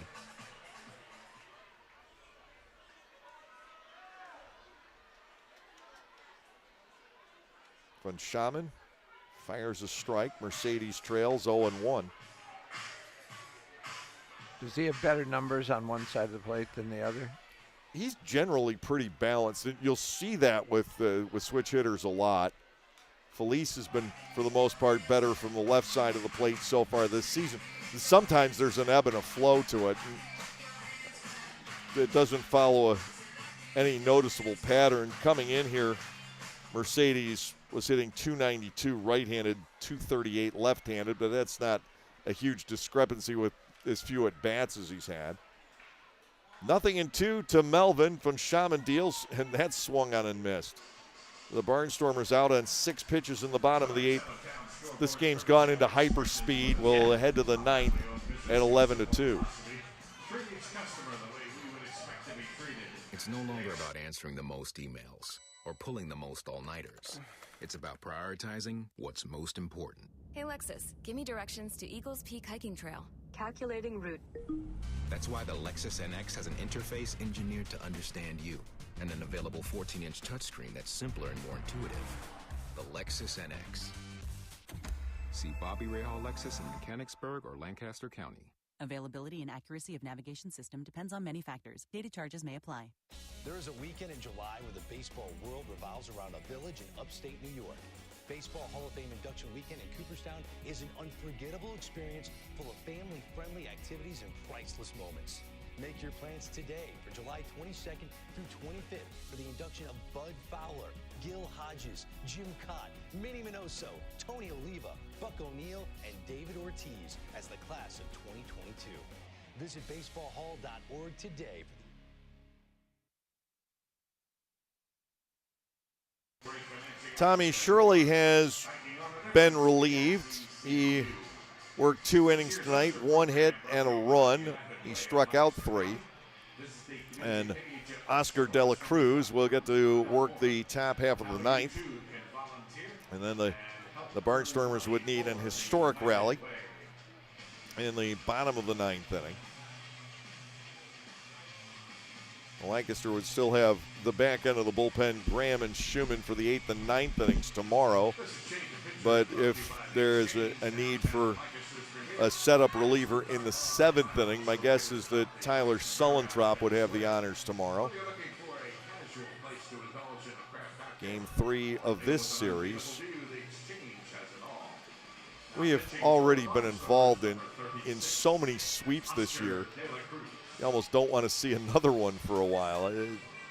These series have been uncompetitive. The Barnstormers got swept at High Point, then came home, swept York, then got swept at Southern Maryland, swept, so to speak, at Long Island, then came home and swept Long Island. And it looks like this series will be 0-2. JC Encarnacion leads off against De La Cruz, the 6'6" right-hander from the Dominican Republic. We go to the 9th inning. Revs on top by 9. Big sweeping breaking ball. Good for a strike. It is 0-1. 2 runs scored, 2 knocked in for Encarnacion in the game. Officially, he is 1 out of 3. Didn't hold there. It's 0-2. So we'll be coming your way from Peoples Bank Park Tuesday through Thursday, and then from Wild Health Park in Lexington Friday through Sunday. And I'm not sure exactly what I'm going to run into in Lexington. Last year, we had a great vantage point of the field from Lexington, up high on the rooftop and camera pointed down, although a fairly small working area that was not easily accessible. We'll see if it has changed, but I am told this year you either have a smaller area in the press box. I'm not sure I'll even fit, not my body, but my gear. My body fits anywhere. 2 balls and 2 strikes, or we'll have to shoot from the third baseline. Michael Pollock from Long Island used the small space in the center. There's strike 3 called. Darrell Henry from York has been there, and he shot from the third base side. I'll have to make up my mind when I get there next weekend. Play the Wild Health Genomes for the first time. Josue Herrera, the designated hitter, comes in. He is 1 for 4. Barnstormers pitchers have struck out 13. That's the highlighted positive statistic of the night. But 10 hits, about half of them for extra bases, and 5 walks. And that can pile up runs quickly. Fouled away, Herrera batting at 0-1. He had a single back in the second inning. That helped to build the tying run. Since then, he's been quiet. Bouncer to first and a pair of strikeouts. De La Cruz, the former Met and Cub farmhand, brings it home and misses inside and low. It is 1-1. 36-95, the crowd tonight. Not all that many have braved the weather to stick this one out from stem to stern. Ground ball past the mound. Mercedes will charge, but then it comes to him, and he throws out Herrera. 6 outs in a row for the Barnstormers' pen. Jack Kenley will come to the plate. Any planned trips back here this year, Dennis? We have one. We don't know what's happening in the middle. Kelly's wife's coming at the end of May. We have a trip scheduled. We're going to see the Staten Island and Long Island series. But toward the end? Yeah, like end of August. Yeah. Those are the first 2 legs of our 17-day road trip called Strike. It's 0-1. I don't have a suitcase that big. I'm going to easily have to do laundry once or twice in the middle of that. I don't know that we're going to be out all 17 days. We have 17 days without a home game. I think the team will stop back here between Staten Island and Long Island, which doesn't seem to make a lot of sense, but it's really not going to cause that much more travel. Fly ball out the left, backing up Felice. De La Cruz posts a very quick inning in the top of the 9th. Bottom of the 9th inning coming up. It is 11-2 York. Localflavor.com, local flavor. Localflavor.com, local flavor. Excuse me, are you saying localflavor.com? Oh, yeah, it's where I save big bucks on all kinds of things. Home improvement projects, dining out, family fun, electronics, jewelry, clothing. I even bought my wife a fancy spa package for half price. Half price? Yep, you know all the deals you find in Clipper Magazine. I love Clipper Magazine. Well, they're all on localflavor.com too. And you can get them right on your phone thanks to localflavor.com's mobile app. Here, take a look. Well, this app is amazing. Look at all these restaurants, amusement parks, car washes, fitness centers. This is worth sharing about. Exactly. Localflavor.com online, the Local Flavor mobile app, and Clipper Magazine together. It's like a triple play. Do the cheer again. I'm in. Localflavor.com, local flavor. Come on, everybody! Localflavor.com, local flavor. Localflavor.com, local flavor.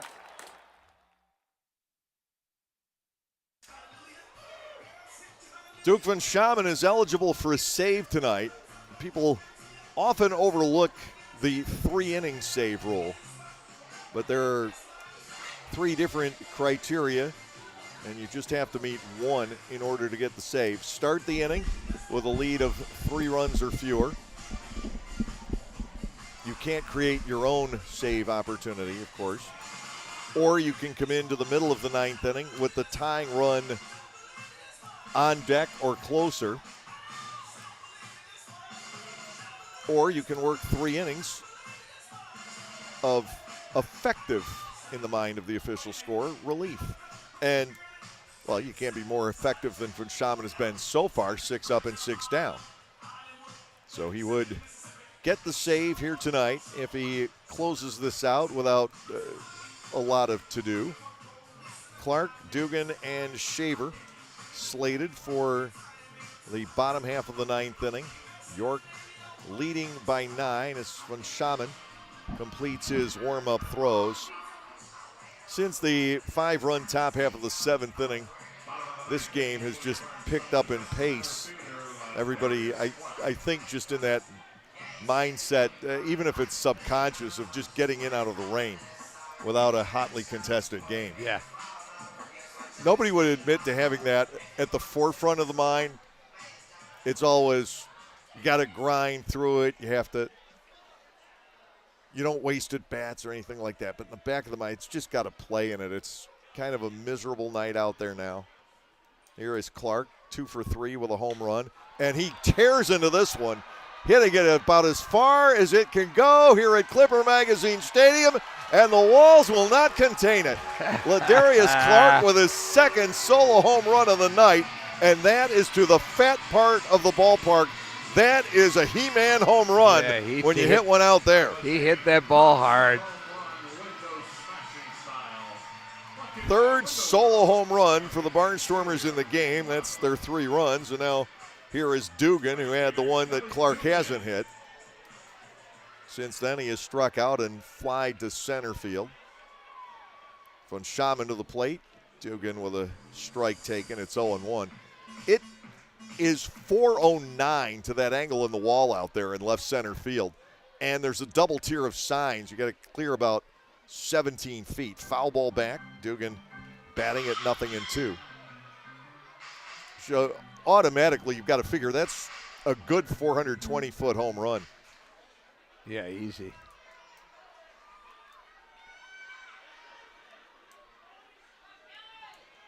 Oh, and 2 to Dugan. Fastball high and outside. We really have no way of knowing the longest home run ever hit in this ballpark because of the unusual dimensions here, and you don't know how far balls actually go when they're hit to right. That is swatted to center, and Encarnacion retreats for the catch, but hit pretty well. 1 out here in the 9th inning. Shaver will step in at 0 for 3. But Fernando Seganol has the longest home run that we know of hit the left center field. 6'7" native of Panama, who was here in 2011. He'd been a star in Japan prior to that. Hit the back fence in left center field on the fly. Okay, that's long. We figured at least 475. But there have been some balls hit to right field. We just don't know because you lose them out there. Ball 1 is high to Shaver. It's 1-0. 11-3 here in the bottom half of the 9th inning. Ryan Radmanovich pulled a Roy Hobbs, playing for Somerset here at one point, took out a light. 1-1 on that tower in straightaway right field. And even though that's a short dimension, to hit that light up there, yeah, that's a long way. That's a rocket. 1-1. You know, The Natural, as we've been talking movies, all that. Right. The Natural was filmed at the old War Memorial Stadium in Buffalo, which was the home of the Bills and the minor league baseball team. The Buffalo Bisons back in the 60s. I was never there for a baseball game. I did see a Bills-Colts game in that stadium back in about 1970. In about on 4 a feet bitterly of snow, cold day.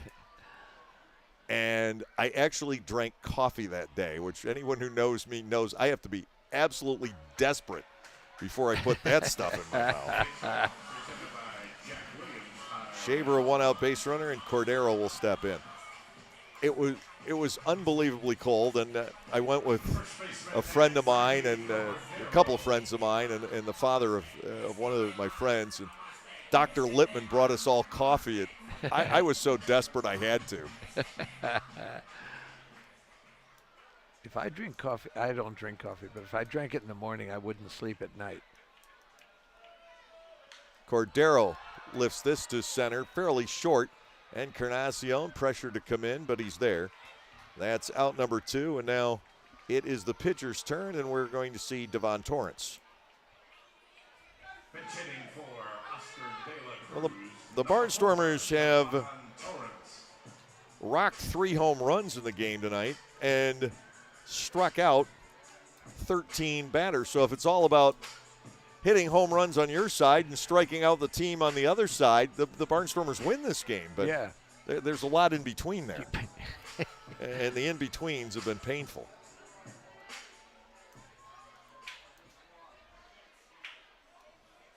Shaver, the runner at first base. They're not bothering to hold him. He could run to third and they wouldn't care. Swung on and missed by Torrance. It is 0-1 for the season. Dugan 3 out of 22. He has one double. Fastball is high. Torrance batting at 1-1. Anderson Felice is on deck. Should anything further develop in this bottom half of the ninth inning.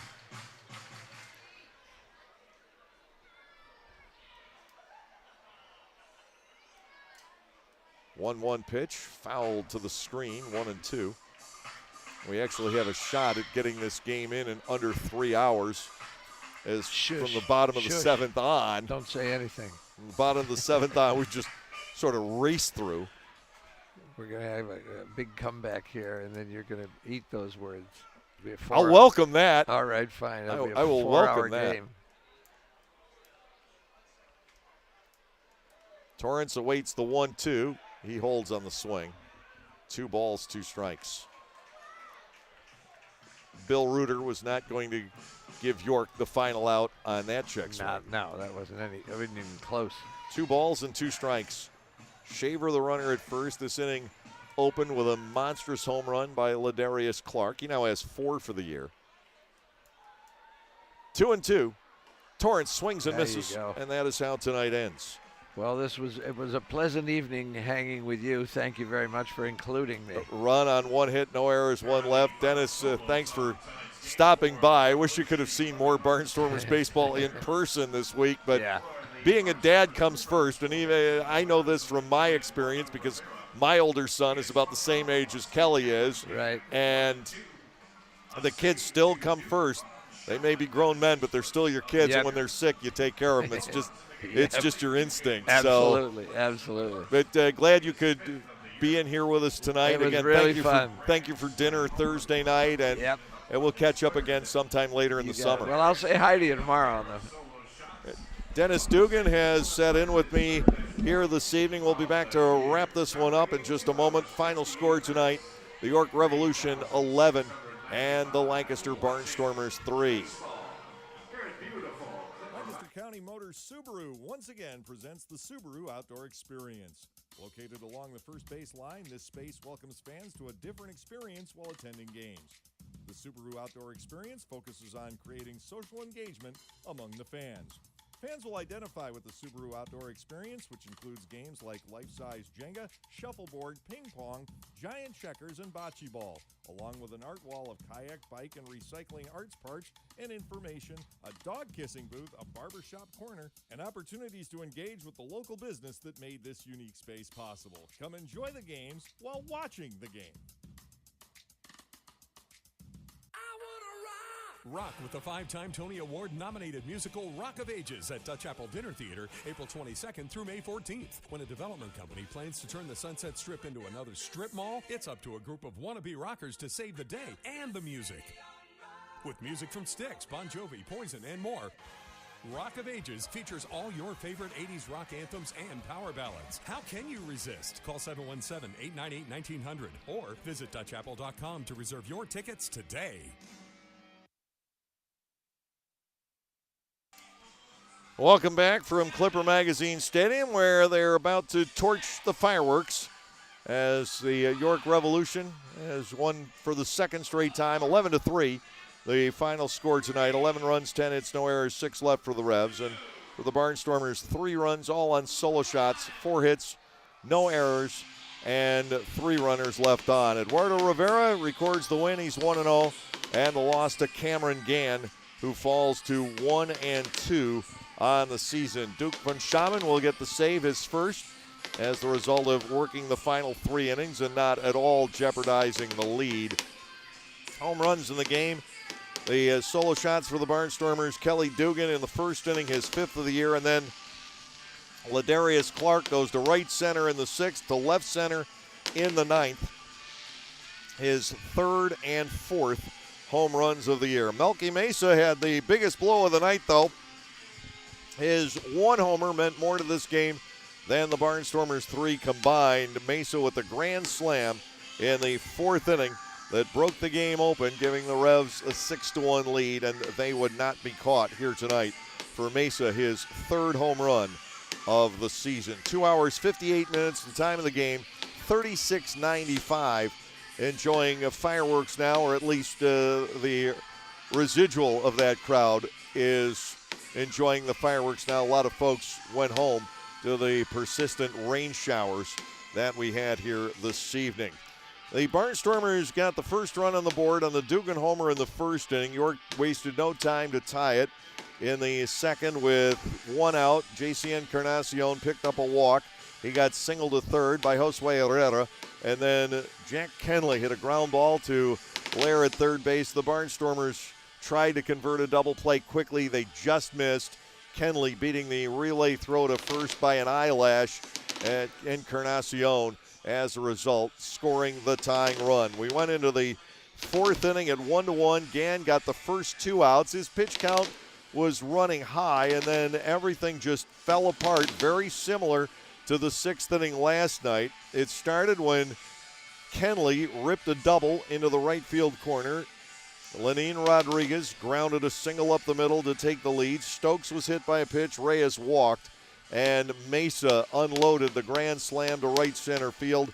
It was 6-1. The Barnstormers got one closer in the 6th inning on Ladarius Clark's homer to right center.